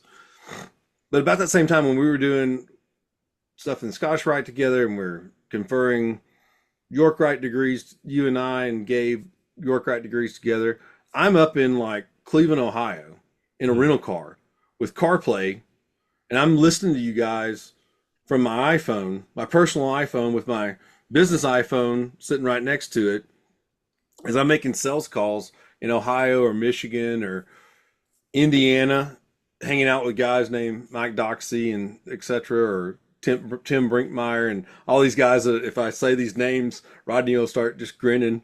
And I'm listening to you guys, and for me, I love being on the road, but at the same time, you want a little piece of home while you're out there. And so whenever y'all were kind of, even though that night I was going to be at another Masonic meeting, it was so awesome. I mean, there was this like ethereal kind of enchanted realm that I was living in because, I'm on my expense account, I'm traveling around, getting to see the world, and then at the same time though, I'm getting listen to my buddies back home in my own backyard, and you guys were talking about stuff, and so anyway, talk about this podcast because we wouldn't have Pin and Compass, and I'll say this till I'm blue in the face, or any other podcast that I'm kind of the creator originator for, without you guys inspiring me back in the day. Well, Jeff, I appreciate that. This actually predates Masonicon, and I believe this goes back to 2016, 2017. It was right after I got in heavy with the lodge, when I started getting involved with the lodge. This originally, the way I got on this was in the first season. Hell, as I mentioned, I started my EA in Oklahoma, received it, the Fellowcraft and Master Mason in Arizona, and then the process of getting reinstated and transfer my membership to Fort Worth was this huge ordeal, because they couldn't find my records at the Grand Lodge of Oklahoma for the longest time. And so they asked me to be a guest. And so that's how I started. I started on the Fort Worth 148 podcast as a guest to talk about my Masonic experience. the different places I had been, and so that I was, we had the episode, and about a month later, they asked, "Hey, would you like to come back?" And that's how I became a co-host. Because originally it was, I believe, Rit, Gabe, and Grant Gates, who's a past master of 148. And that was the first incarnation of the podcast. And then Grant had a whole bunch of family and work commitments, and started stepping away. We did some Oh, you episodes mean the together. podcast is also a volunteer organization, just like the rest of Freemasonry? Yeah, Who just like, knew? yeah, yeah, yeah, Right, Rodney? Like, oh, we got this production group together. Oh, okay. I'm supplying new people, yeah. resourcing. Yeah. Yeah, and so the podcast was a fantastic experience. I had no idea it would take off the way it did, because it was just really kind of us, just kind of BSing, and having a conversation like we're having now, which I think is kind of the appeal of podcasts, right? The way I've heard it before is some Masons have come up to me and told me how much they really liked the podcast, because it felt like, and this is the way it's been described to me, is it feels like I'm at a dinner table, and we're just having comfortable conversation, and I'm included. And Hmm. I think that's the special appeal of podcast, right? But it was an opportunity, just like with Masonicon, to engage with people that we admired for one reason or another. We tried to have several Texas episodes, and then go out to, talk to like a Grandmaster of Sean Bradshaw, Grandmaster of North Carolina. We had him on. Um, I Chicken Tabby Cicero, right? For Masons who are Right. interested in what's the Golden Dawn about. I keep hearing about it as I look at, different books on Masonic history, right? It's mentioned often. And so it's kind of cool, because we can be talking to a guy who's from a lodge right down the street that says, "Hey, your lodge does good things. They have fundraisers. They're an active part of the community. Tell me, how that came about, what your secret is. What advice do you have for other lodges trying to do the same thing?" And then the next episode, it's like, "Okay, tell us about this magical organization that you're part of. What is its connection with Freemasonry? What is your connection with Freemasonry?" And so it's led to a lot of great conversations. And like I said, I never expected it to pick up as well as it did. I remember there's special moments that come with it. I remember being in a lodge with a brother here in Texas, and we're sitting there as they're doing the opening for the lodge, and he leans over and he's like, "Man, I can't believe I'm sitting next to you. I hear your voice all the time." And it's a surreal moment, right? It's like, really? That's okay. Well, I'm glad you like it, brother. Yeah, I Uh, mean, it's fun when I've had some. I agree. I've had some of those moments myself.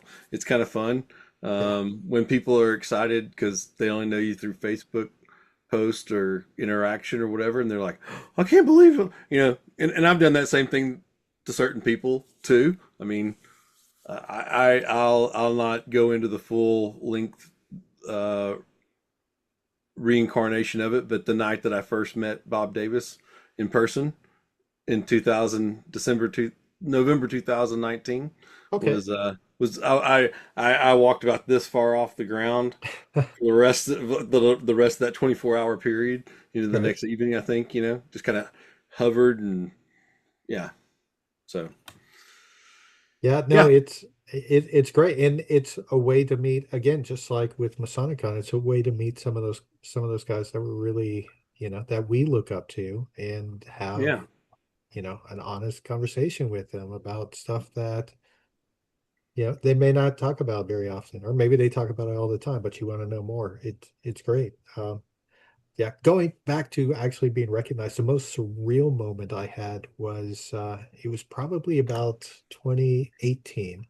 I went up to Milwaukee, and I visited.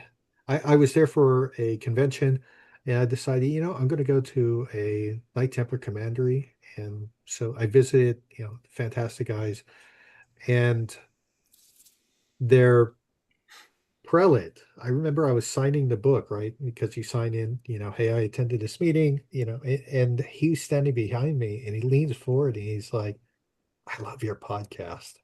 And this is in Milwaukee, Wisconsin. And I'm like, wow, okay, well, thank you. I appreciate that. He's like, and at the end of the night, because as I was asked to stand up and introduce myself, at the time I was like, hey, I'm, Billy Hamilton. I'm from Worth Commandery number 19, where I think at the time I was standard bearer. And at the end of the night, he's like, I really admire the fact that you didn't once bring up the podcast, even though you're famous for it. It's like, I'm not that famous, but again, I appreciate it. Yeah. Yeah, well, we need subscribers, so we've gotten a little bit more public about it in the last few months, Rodney and I for sure. So, but yeah, now you guys have done a great job, and I just know that whenever I was inspired about the same time, about 2019, started thinking about, you know what, those guys are doing a great job, but I have my own take on some things, and took a while for it to materialize. But um, you guys were very inspirational, and I think for me, production wise, especially on top of the content, y'all have always been at the forefront of that. I'll say we have no budget, we have no money, but we're making this happen as a podcast, as Right. Freemasons. And I think that's inspired us, right, Rodney? So, Rodney, have you ever tripped over these guys? I should have sent you and made you. I should have made you like in the last week or so when we knew Billy was gonna, when we Oh, no, scheduled this. I should have made you listen to their podcast a little bit back in the old days, in like season one I've and two. listened before. It's actually one of the first Masonic podcasts I came across years ago. So you are That's very internationally cool. famous, Billy. Like the old Mel Brooks movie, I'm world famous in Poland. No, that's fantastic. I mean, I'm very happy that, it's gotten the attention that it has, and that's inspired others to pick up the flag and go forward with it. Um, out of the early hosts, as I mentioned, Grant, he stepped away because he focused on his career and family. Rit actually has also stepped away. Um, after he was Grand Order for the state of Texas, he did so much traveling, he decided to take some time and just, uh, you know, he's still active with the lodge, but he stepped away from and took a lot of downtime as he deserved. And then Gabe is a brand new father, relatively brand new, and Grand Commandery Officer Grand Commander Officer. Yeah. in this group. We keep added. Yeah, he keeps getting added to membership in this group and that group and Yeah. leadership in that. Yeah, Yeah. And I myself, I've taken a step back. I took a step back as I worked on my master's degree, which I just finished, and then as I was also writing books and yeah. traveling to speak. But we have some of the newer masters, past masters of 148 have kind of picked up the standard and ran with it.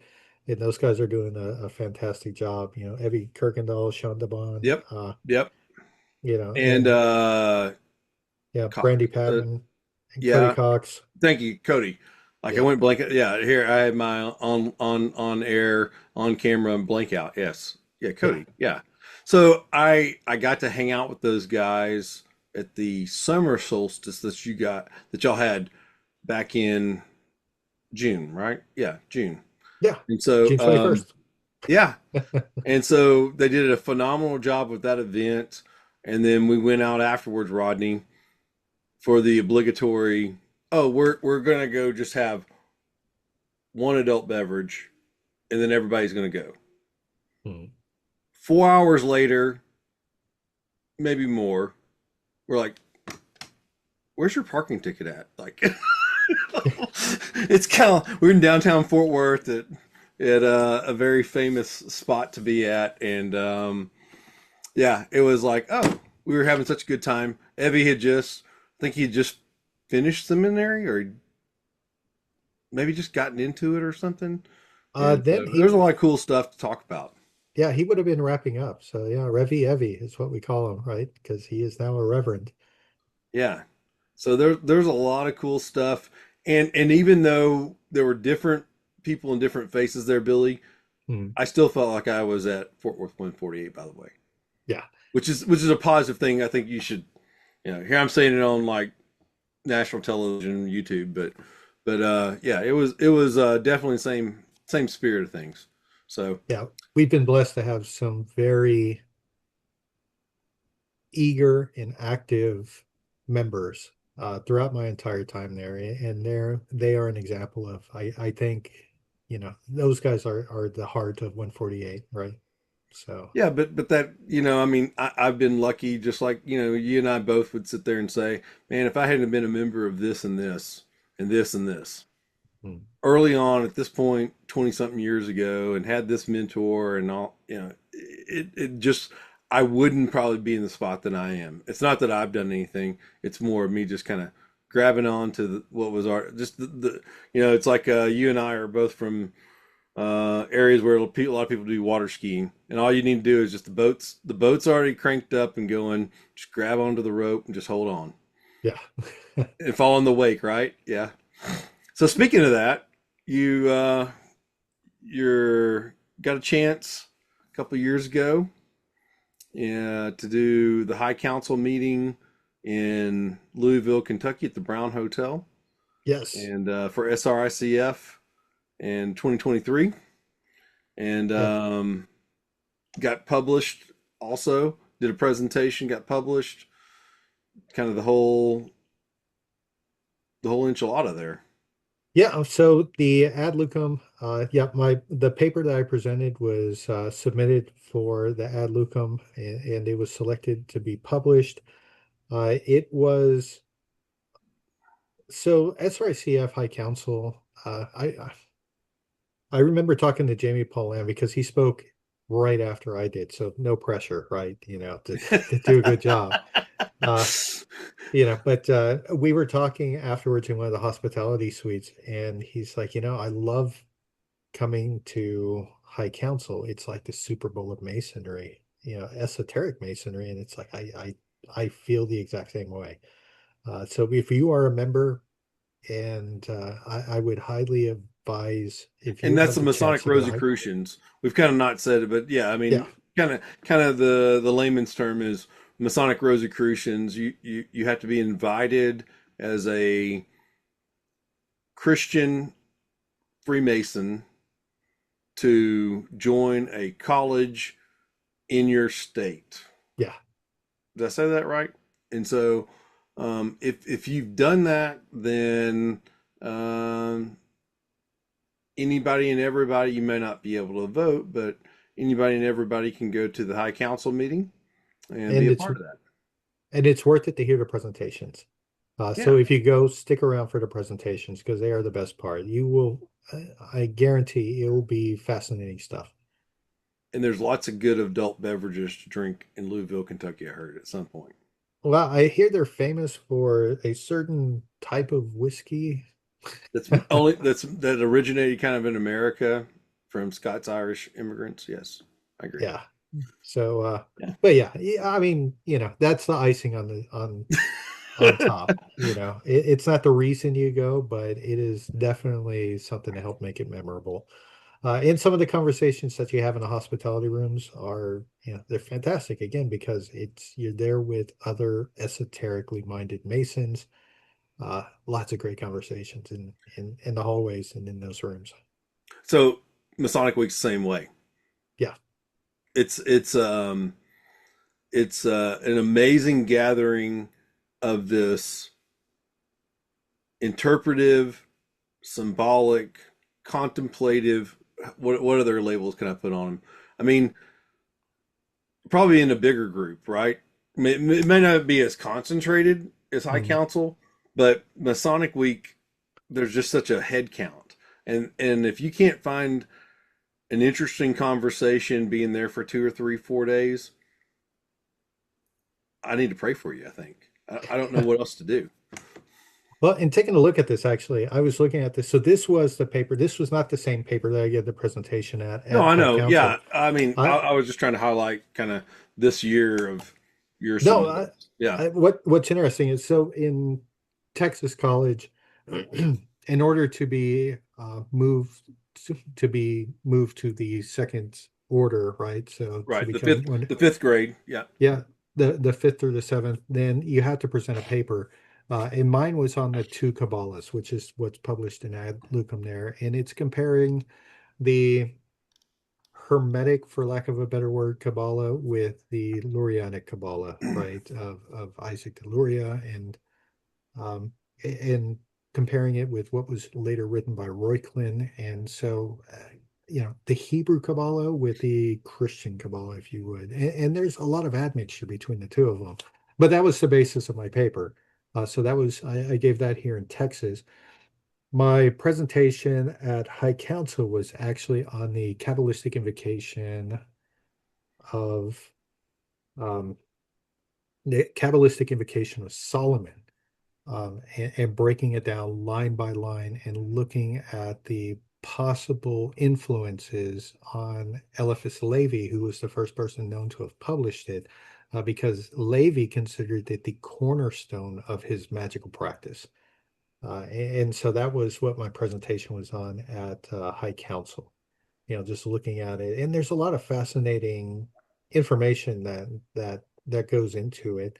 It essentially ascends the tree of life of the Kabbalah four times, actually, in a very short prayer, if you would. And yeah, fascinating information like that. Again, stuff you would only hear at SRICF, right? I've given that presentation in Denver at the Denver College Hmm. SRICF, and I believe I've given it at one of the more esoterically minded lodges, but it's not a paper that I've been given very often. Well, you're doing a great lead in. We're kind of switching from stuff you've written, stuff that's been published. It's kind of someone else consumes to live presentations.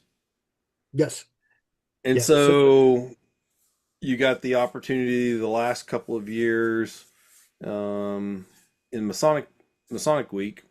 I'd be like, "Hey, can you do this or that?" You'd be like, "I got to be at this." yeah, Like I'm I like, "Hey, I need you to be on this degree team, do this," and you're like, "I'd love to." Ask me next year when I'm not the keynote, the speaker for this dinner. I'm like, yeah. I agree.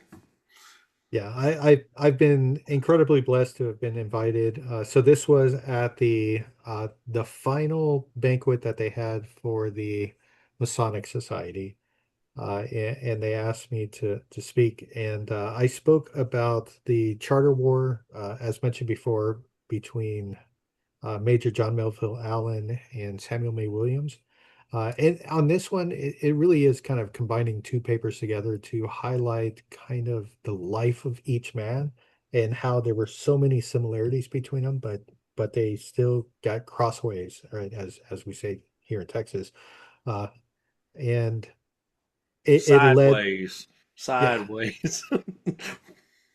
yeah, it's yeah, and so it really kind of highlighted the the development of these two men and then the final confrontation, right, that happened in Galveston that ended only with John Melville Allen standing outside of his house um, with two cannons as a posse came to get some of the paperwork, because he was mayor and they were trying to take that away from him, and I could just see him standing there, almost a very definitive come and take it moment, right? If you want to come and get these papers, you're going to have to get past me and these two cannons here.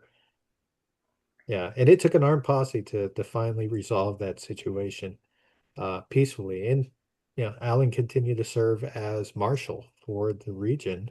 He was a U.S. marshal, so it's like I don't know. Sometimes you look back at history, especially Masonic history, and things are some of the things that happen and some of the people involved are stranger than fiction and make fantastic stories.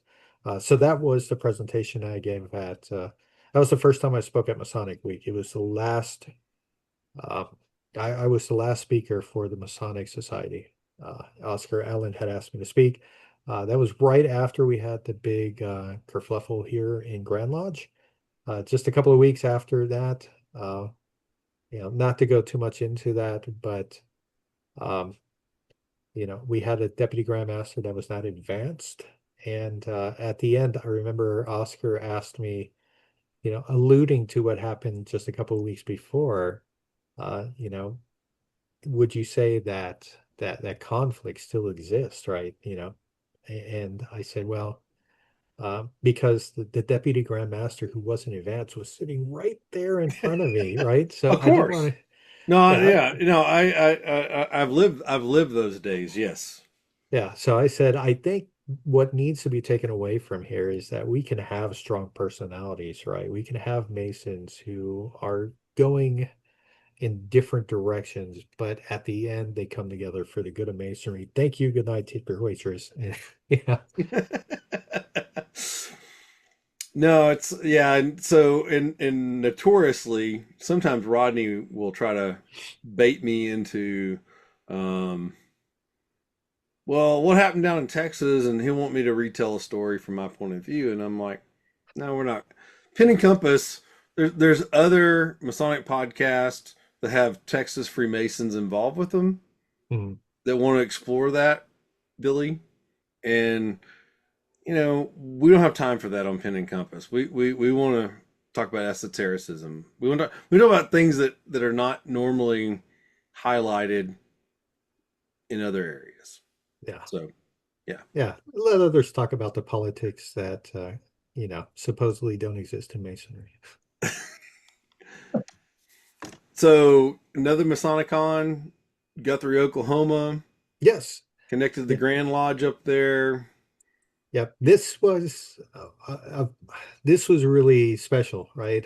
So I'm also a member of Oklahoma Lodge Research, just a regular dues paying member there, but I have been for several years now. And Oklahoma being my home jurisdiction, um, it was really cool to be invited to speak in Guthrie because my wife and I, our first date was actually, even though we lived in Lawton, our first date actually was to Guthrie. She was a grand officer with Rainbow there, and she asked me to be her escort to a rainbow dance that they had there at Guthrie Scottish Rite. In And the back in the old state house in the back where the yes, banquet hall is. Yep. yeah, yep. So that was kind of that was I know which before, door I know which door and which direction you walked in yeah, that night. Which yeah, hallway you were in. I know exactly where you were talking about. Yeah. The yeah, tiles on the floor. that was before I even became a Mason, right? Yeah. And that's really kind of uh, how the conversation came about because I knew I wanted to be a Mason from the time I was like 18, but and we were dating. I was 20 and she was 19 at the time. And as we started, I was like, "Oh, I didn't realize that your family was involved in masonry." And yeah, her uncle became my top line signer for my petition to lodge, and one of her teachers was my second signer. So that kind of opened the door, right there in Guthrie was where my door to masonry was opened up through that conversation. So it was nice to go back and speak and to be asked to speak by guys that I know fairly well because I've been a member there for some time, Cool. and then Robert Marshall, right? It's nice to always it's nice to always hang out with Robert Marshall. So and all of them, right? Jason Smith, Randy, Kenny. I mean, all great guys, but yeah, it was a really good experience. Yeah. So yeah, I know everybody very intimately and well, and actually, I spent time with Randy Sanders whenever he came in to buy a car this week. Okay. actually, actually, as of like in the last 20, 30 hours. Yeah, like yesterday, he actually flew in and I picked him up at the airport and made sure he got the car bought and went back to Missouri. And then Kenny and I are really good buddies. And then his whole, I just don't know Jason that well. But yeah, everybody else there definitely spent a awesome amount of time with. Um, so one of the things that I normally ask at this point, and I'll just kind of leave it on this slide, is in the typical Pin and Compass episode structure, Mhm. is would you call yourself an esotericist? So it's yes. I would. I love history. How would you define that first, and why do you say yes to that? Because I'm always in, like Rodney Wright, we're always wanting to, there's two questions that I ask of everybody, and I always love how they answer no, but I've listened to them talk for an hour or two, and I'm Mhm. like, how do you not define yourself as that? Right. Yeah. So, yes, actually, because I love digging into the symbolism. I love digging into some of the philosophical reasoning behind Masonry. What I love about it is, there's never one single answer. Uh, there are Masonry is almost like a distillation of all sorts of different religious practices. Some of the old mystery schools are distilled into it, and some of the I guess I'll put it this way. There's so much in it that you can spend a lifetime trying to analyze it all and still find more. So I for me, it's almost like Jimmy Buffett's "The Song You Know by Heart." It's the greatest hits. It's like the best of the best. Well, and the great thing about masonry, though, is, if you are not aware of something, you may not pick up on it. So when I watch the opening of a lodge, I see Hermeticism in it, I see alchemy in it, I see the Kabbalah in it, Rosicrucianism in it, and The Royal it, Arch. well, yeah, absolutely. Excuse me. I'm sorry. The Mark Master's degree specifically. Right. Yeah, I mean, there's all of that's embedded in it, and if you're not exposed to it, if you're not teaching yourself to have an open mind, if you're not reading and looking for other perspectives, you'll never pick up on that, Or and if you don't have a mentor, if you're not a reader, if you're not a mm, researcher, if you don't have a mentor that's kind of leaving you those breadcrumbs, mhm.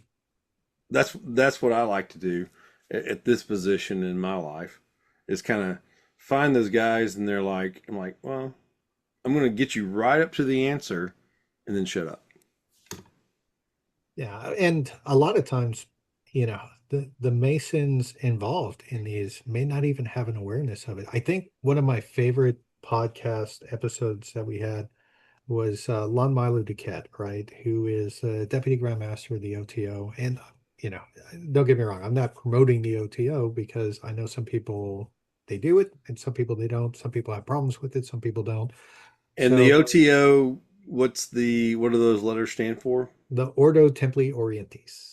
Thank you. So there's been, uh, they weren't formed, but they were taken over by Aleister Crowley, and who kind of reconstructed them in his image, which means that some people agree with it and some people don't. But going back to speaking to Lon, in our podcast, so even if we have these writers uh, who are known for ritual magic. We always ask them, "What is your Masonic experience?" And Lon Milo Duquette had been initiated in his father's lodge and he said he had already been like a ritual magician for 20 or more years at that point. And he did it to kind of honor his father. But as he's going through it, he's picking up all of these different pieces of esotericism and he's loving it. And the guys, right? So it's like a lot of lodges, it's older members.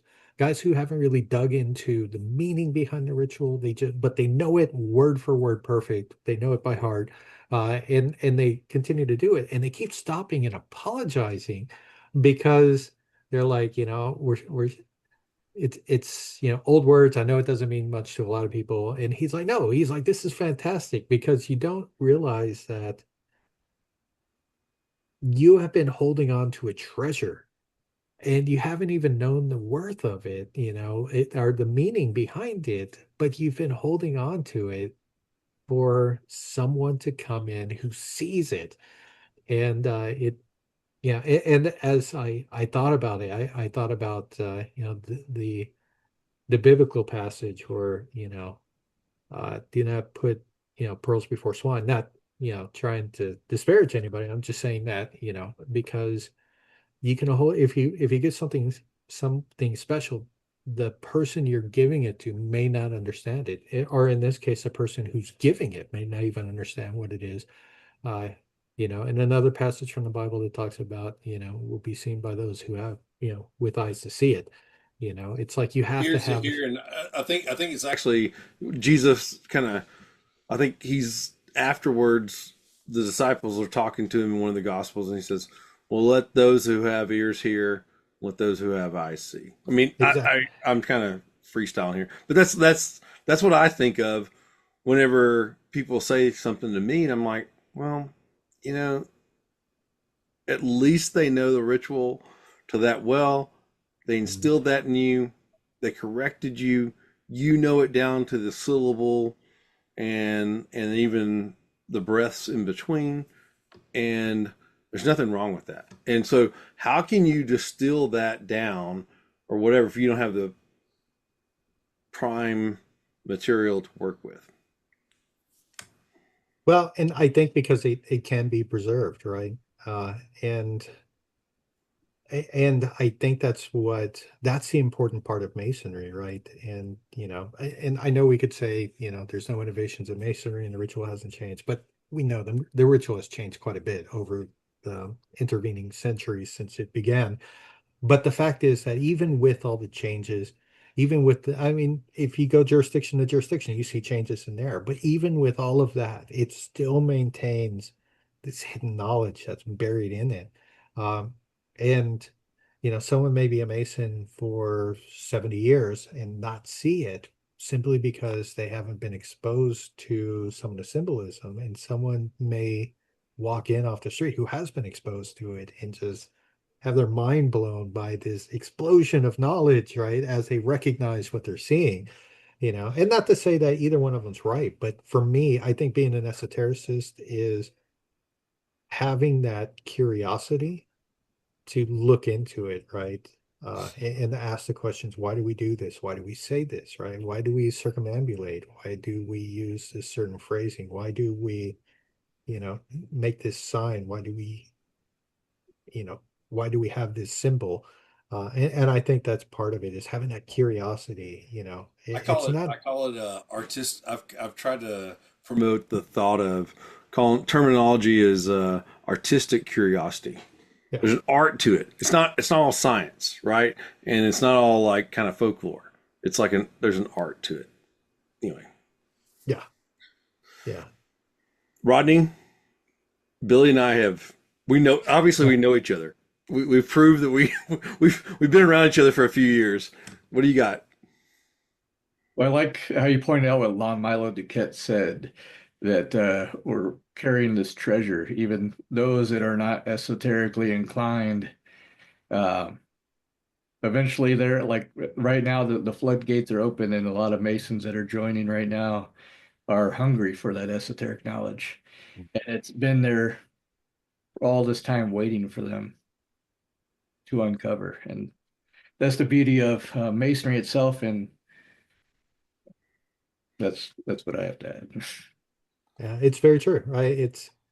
It's there. It's just waiting for the person who wants to investigate it and get into it. So, um, man, where did I go? The other one that I usually ask is, do you consider yourself a mystic, Billy? So there's, I don't know. I've never really asked myself that question. I guess if I look into it, do I appreciate the mystic elements? Well, what? Okay, Um, let's back up. How would you okay. define mysticism or being a mystic? Okay. So mysticism or being a mystic is one who I think it's very close to being an esotericist, right? Except in this case, you're looking into the different mysteries, right? And that's I think that's what mysticism really comes into is the mystery behind the I would practice. say that's more the feeling side of it than it's more of the heart versus the mind. Okay. I mean, Yeah. I think Rodney and I both, whenever we talk about this, it's like it's the experience, it's the vibe. Yeah. Well, It's like I feel the spirit. Literally, I feel the spirit of the creator, the deity, whatever, engaging me as an individual. the egregore is which Yeah. is it's funny hanging out with Rit. Rit was the first person I think to really bring up egregore. And when you get into it, there's a lot there, right? Because egregore is the like this feeling of the tradition and everything that came before has psychically charged this moment, this activity, this place. And that's what you're feeling, right? When you if you've ever been in a Masonic meeting or a ritual and you've had this just incredible sense of awe during it, I think that's the egregore at play, right? It's everyone who has engaged in that act or has contributed to it. You feel that presence. And It's like an extra reality happening at the same time. right, yeah. And for me, Why I different love. lodges feel differently. I'm sorry. That's why different lodges feel differently. Oh yeah, yeah, because they each have their own egregore, right? They each have their own collective consciousness, I guess, if they're feeling the vibe, if you would, right? And every lodge has its own vibe. But for me, yes, I think being a mystic is being sensitive to that and appreciating those moments. I mean, those moments are what set me down the path to begin writing, to begin researching. So, there have been moments that, I mean, there have been profound moments that have completely changed me that have come through masonry. The order of the temple, like I said, receiving the 3 degrees in Blue Lodge. Um, there is if you are fully present and fully involved with it, I truly believe that there are aspects of Masonic ritual that can change a person throughout their entire life, and hopefully for the better. If they're paying attention, yes. Yeah, if they live to by the principles of masonry too, because That's what I'm talking about. Yes, if they're paying attention. We know all those in between.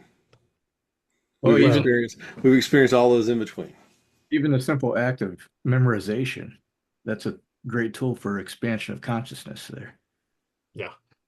Well, and that used to be memorization used to be a vital ability that people had, and I think we've lost that in our modern world, right? We have our phones, we have our computers, tablets, whatever, and they act as our memory for us. And very rarely do people anymore commit anything to memory. How many people don't know their Phone numbers. parents' telephone number? Yeah, Yeah. because they don't have to. So I Yeah, get shamed by my dog. I can remember my son's and my wife's phone numbers, and I can't remember my daughter's. And she's Oh, there you go. 24 years of age. She probably had a phone, what, like 12 years or something? About half of her life. And she's like, tell me, she'll get all up in my face. She's like, Dad, tell me my phone number. No, you can't look at it. I'll be like, niner, I'll be all going into Tommy Boy mode. So yeah. Well, and it shows that we take it seriously when we commit ritual to memory. That's why I think fully memorized ritual is always going to be more impactful than ritual that's read. I've seen ritual be read and done very well, but I think it says something to the candidate if everybody has taken the time to learn, to memorize, to practice just for that candidate to go through that experience. I think it can have a very powerful effect, not just on the candidate, but if you've been part of a degree team that's done a really good degree, afterwards you feel charged up, and there's something to be said for it. Oh, Um, there's been many a nights that after being involved, especially doing a partner ritual or doing conferring a degree or something, it's taken me hours to calm down and go to sleep. yeah. I mean, it's yeah, or leading a meeting or whatever. One of the things I was going to point out that I think we probably said before, but anyway, it's good to say again, is memorizing is wonderful, Mm. but I would say to me, the concept of owning the ritual and then kind of being the complete Mason.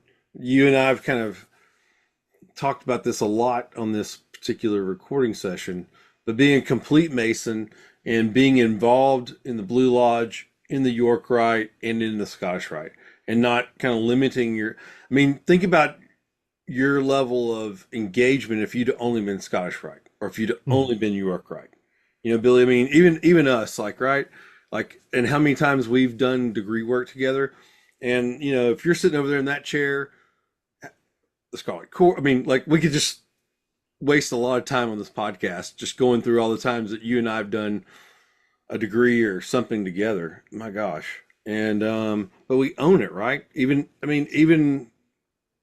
I don't know, there's certain stage presence and there's a certain um okay, we're doing this and we're trying to express this. And I think that's the key to what we're overall talking about, to summarize. Mhm. Yeah, it's a transmission. And I think if you're fully conscious of it and you focus on it and you work toward it, I think that transmission leads to those life-changing moments that we spoke about. It's That's what you're doing when you commit ritual and when you try to do the part well. It is you are trying to hone that transmission to, almost like a laser pointer of truth. That's the best way I could think of it. Yeah, and you just hope that the person on the receiving end is picking up what you're putting down. Yeah. Can do Yeah. what you can do. And even if not, I mean, the ways that you expand yourself as you practice for those parts and as you commit them to memory, I think does a world of benefit, even if the recipient doesn't necessarily, pick it up or commit it to heart. Um, I have to say the best way to really get into the symbolism of a degree is to do a part for it Yep, over it over and over again. working it. There's no way that you can, but then it's kind of nice after you've done it for several times or whatever to sit on the sidelines and kind of soak it up. Hmm. For me, in my point, I'm enjoying um, being more kind of outside of the actual action and what's going on, what's being prescribed, and kind of sitting over here on the sideline and watching y'all, and then maybe even following along if it's in a group that has a printed ritual, and kind of just letting all that filter through, kind of cycle through. So I have to say, lately I've been putting down the ritual. And the reason I did this is I've been to several degrees to where, and tell me if you've seen this too, right? You have a candidate and they're going through this momentous experience, or what you hope is going to be a momentous experience in their life. as they go through this special degree. And how many times have you looked around and every single person is like this, right? With the ritual in front of them, they're not paying attention to the candidate, they're not paying attention to what's going on.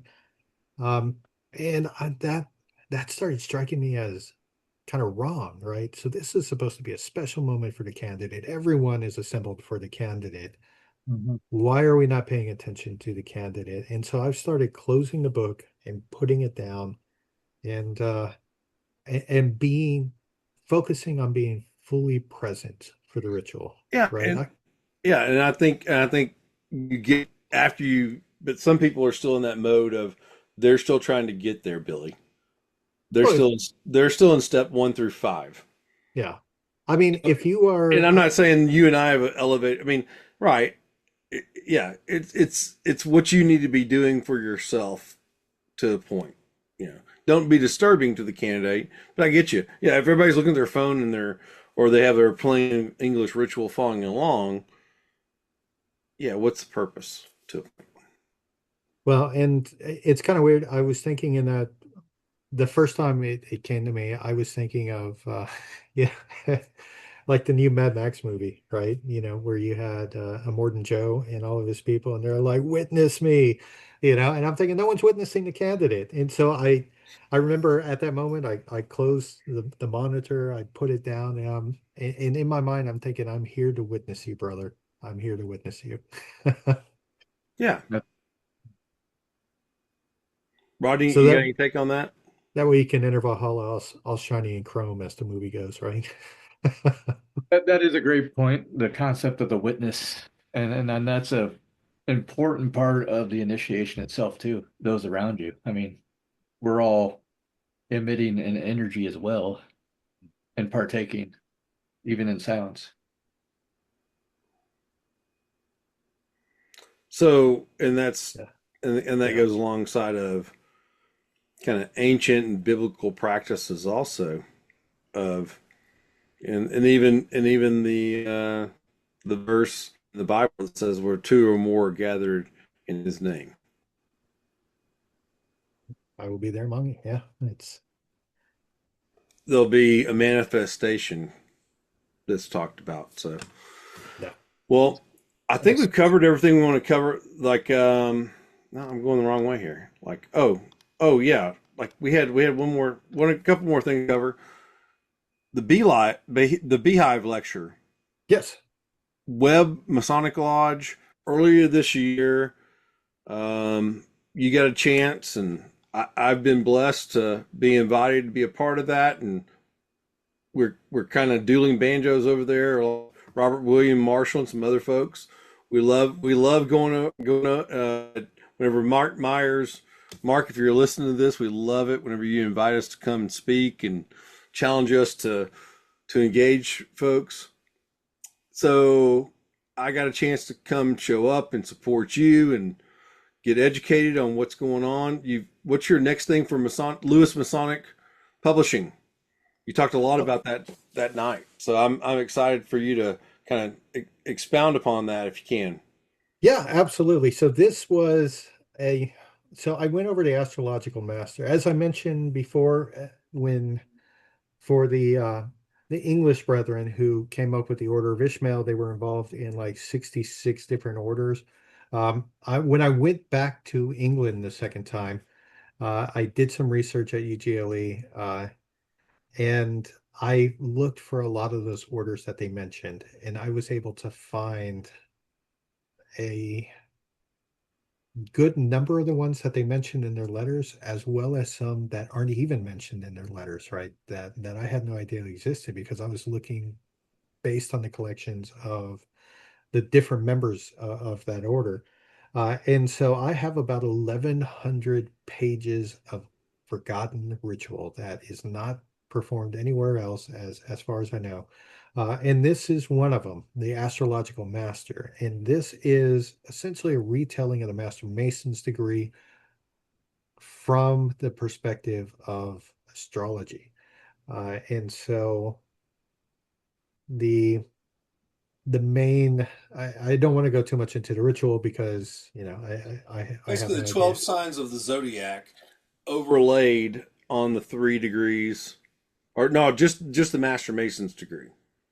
Well, yes. So, and the key person, the person that the candidate represents is actually the sun, right? And it represents his journey across the astrological wheel, if you would, and what happens to him, and how, if you read through it and you are familiar with the Master Mason's degree, it follows step by step. It just changes the names, and it's all in rhyme too, which I found fascinating. It's this long rhyming Master Mason's degree, really. But it's fascinating, and I this is just kind of a sample of what's going to be in the next books that I'll have published. Hopefully through Lewis Masonic. I've talked to Martin about it, and he's indicated that he's very interested in this. Um, Yeah, I'm in the process of transcribing it right now. This was a good way to see, what the interest is in it. Joe Wages had a fantastic idea that he gave me, and he's like, when you are working on a manuscript, give like sneak peeks of it, and see how people react, and that will help key you in to let you know if you're on something good or not, if you need to tweak it a little bit. And so this Beehive lecture was uh, one of those moments when I was previewing something that I'm working on. There's other orders that I've yet to really dig into. I'm transcribing right now the Brotherhood of Abel, which is a 3 degree system. Um, yeah, but I can't wait to get into some of the others, like the Knights of the Nobler Era, is fascinating. The Knight of the Royal Art. There's stuff I'd never heard of before, and to be able to be the person that helps to uncover this lost side of Masonry, I think is an incredible privilege, and so uh, I'm very grateful to have this opportunity. Rodney, any comments? I'm Question? excited to check this out because I'm definitely interested in digging into rare rituals that are being uncovered like yourself, and definitely looking forward to this astrological master degree. Oh Thank you. yeah. So this same lecture series, maybe a year before, had Grady Smart, was a local Dallas guy from Hillcrest, 1316. Correct me if I'm wrong on the number there. From the Dallas area, come over and talk about 12 signs of the zodiac in 2 parts. Broke it down 6 and 6, and so yeah, it's you did an amazing, phenomenal job of presenting the information that night that I was there. I loved Well, thank you. your visual. I told you all this already, but I'm just going to put it on film here. And you did an amazing job with PowerPoint. I have a very short attention span, and you never had me thinking about what do I need to do after this, or do I need to get my car washed tomorrow, or anything like that. So um, you definitely kept me engaged, and these pictures are the ones that I took that night, and it was just it was fun, and I think that night was the night that we had just done Martin's um, or just gotten his correspondence. It's back in like August of this year, I think September when Okay. you did this, Yeah, huh? that sounds about right. And so, and we knew we were going to be doing this episode and recording this, and Rodney and I talked about that, and we were excited. So, we can't wait to come back and revisit whenever you do these next book titles for sure. Well, I am working on them. Now that I finished my master's degree, I have some time, and so I was actually just a couple of days ago digging back into the Brotherhood of Abel, so that way I can move on. My goal is, like I said, to have three. I think this is going to go into three different books, maybe even four, and to release it one at a time. At the end, it will make a complete set. And I even have them broken down by topic. So I'm very happy to be able to get back into it. So you have a side gig to the side gig to the side gig, Yeah. which is Mercury Crafts. And man, how many? That's been what you're like pre-COVID, right? You came out with this Yep. pre-COVID. You and your decided to form this business and provide some merchandise to the brethren and companions and Sir Knights and Frauters and all that stuff. Yes, sir. Actually, this came about originally in my oh God, we were asked to put together some plates because my wife had just gotten into etching glass. And we were asked to do plates for a 148 dinner. And so like right out of the gate, we had an order for like 300. And then the Grand Commander that year, Richard Doss, liked what he saw, and so he asked us to do the glasses for his banquet at his Grand Commandery session. It just kind of took off from there. And so this was unintentional, and but something that we both really enjoy.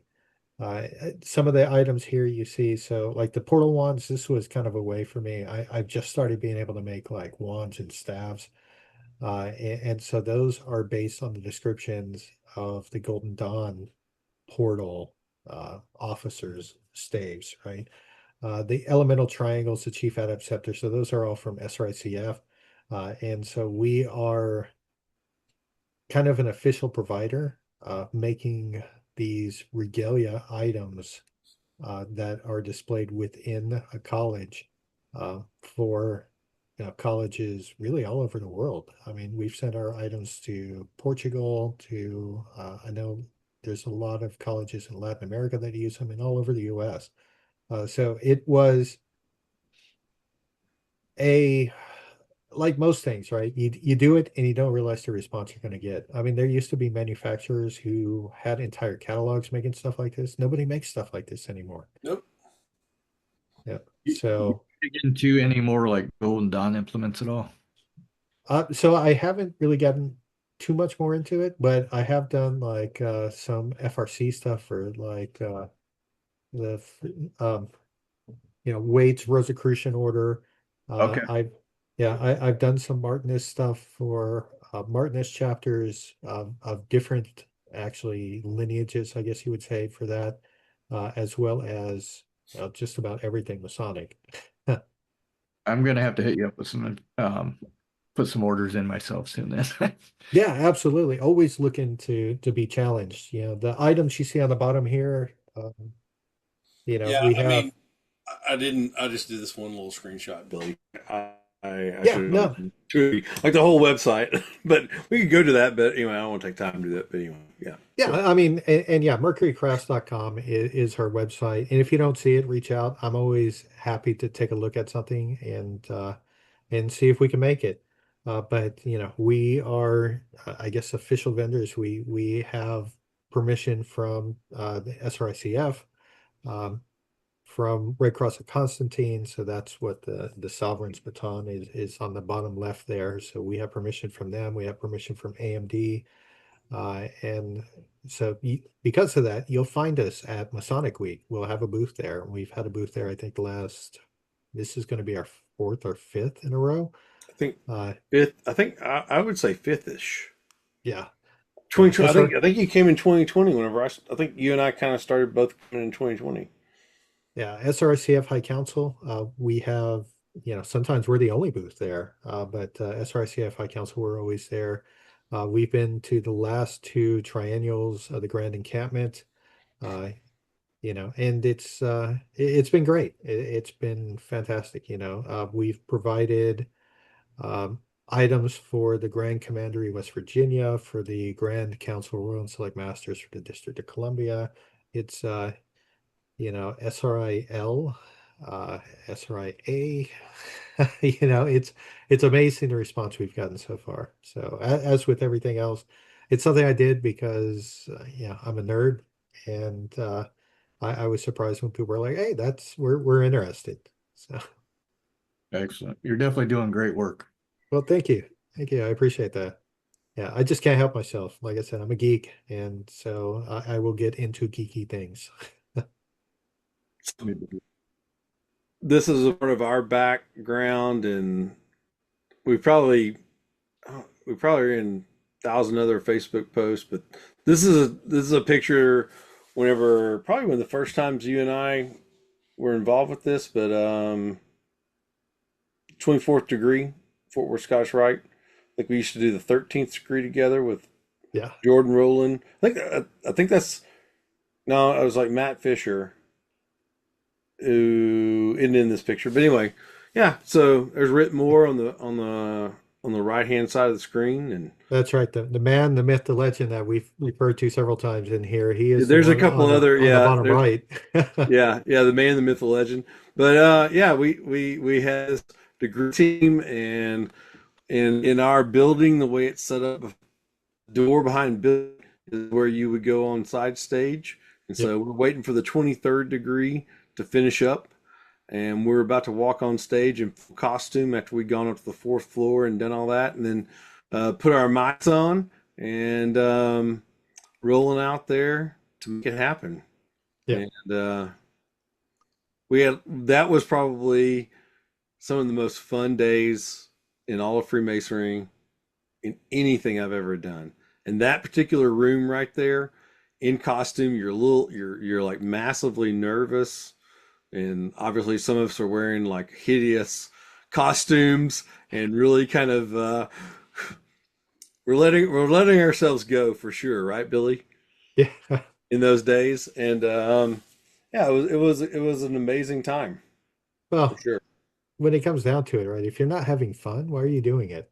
So have fun with it. So so the story goes with this, Rodney, is everybody else is wearing kind of some level of dress shirt, probably a dress shirt, slacks, some kind of Oxford shoes, and I'm in because I'm supposed to be I'm in that tunic and the other stuff and the costume, and I've got a t-shirt on, a pair of shorts, and flip flops, and I did have underwear on top of that, but and so So at you weren't some point, commando. huh?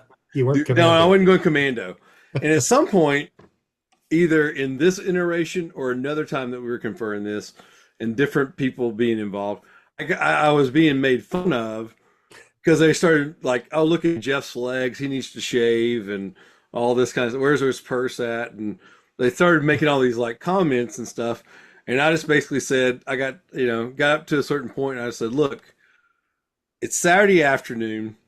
I'm not doing chores at the house, and I'm getting to hang out with my Masonic buddies conferring a degree in a t-shirt, shorts, and flip flops. Hmm. So bleep, bleep all you bleepers, and just drop the mic and just all right, let's go on stage, like let's rock and roll. So yeah, we don't take ourselves too seriously in Fort Worth, by the way. Well, we take ourselves seriously when we're on this stage. Exactly. No, Yeah. yeah, but yeah, when it's just us and yeah, the times yeah right, but we're not so caught up in our own importance for Yeah, sure. Well, cool. absolutely. Well, I think that kind of brings us to the end, Billy. Thanks for being on this recording session. Oh yeah, no, it's been a great conversation. Thank you for having me. I really appreciate it. I know we're going to continue talking more, and I can't get away from you, Jeff. Yeah. Well, so we need to do a better job of reminding everybody to like and subscribe. Please subscribe. When we recorded this, we're at barely 200 subscribers. If we get to 500 on YouTube, we could do some extra special things. YouTube would allow us as an entity to do those in some other places too. So there's QR code. Please share that and so on and so forth. And So we appreciate Lewis Masonic and their partnership with Pin and Compass. And I don't have anything else to add tonight. Rodney, what about you? Well, thanks again, Billy. It was a pleasure getting to know you a little bit better at a deeper level, and I look forward to checking out your future books on ancient ritual and look forward to meeting you in person at Masonic Week. We will be live, Pentecost will be live from Masonic Week. Well, fantastic. I look forward to meeting you in person as well, Rodney. And thanks for, for this conversation and keep in touch. Will do. And everybody out there, thanks for listening and keep seeking more light. Exactly.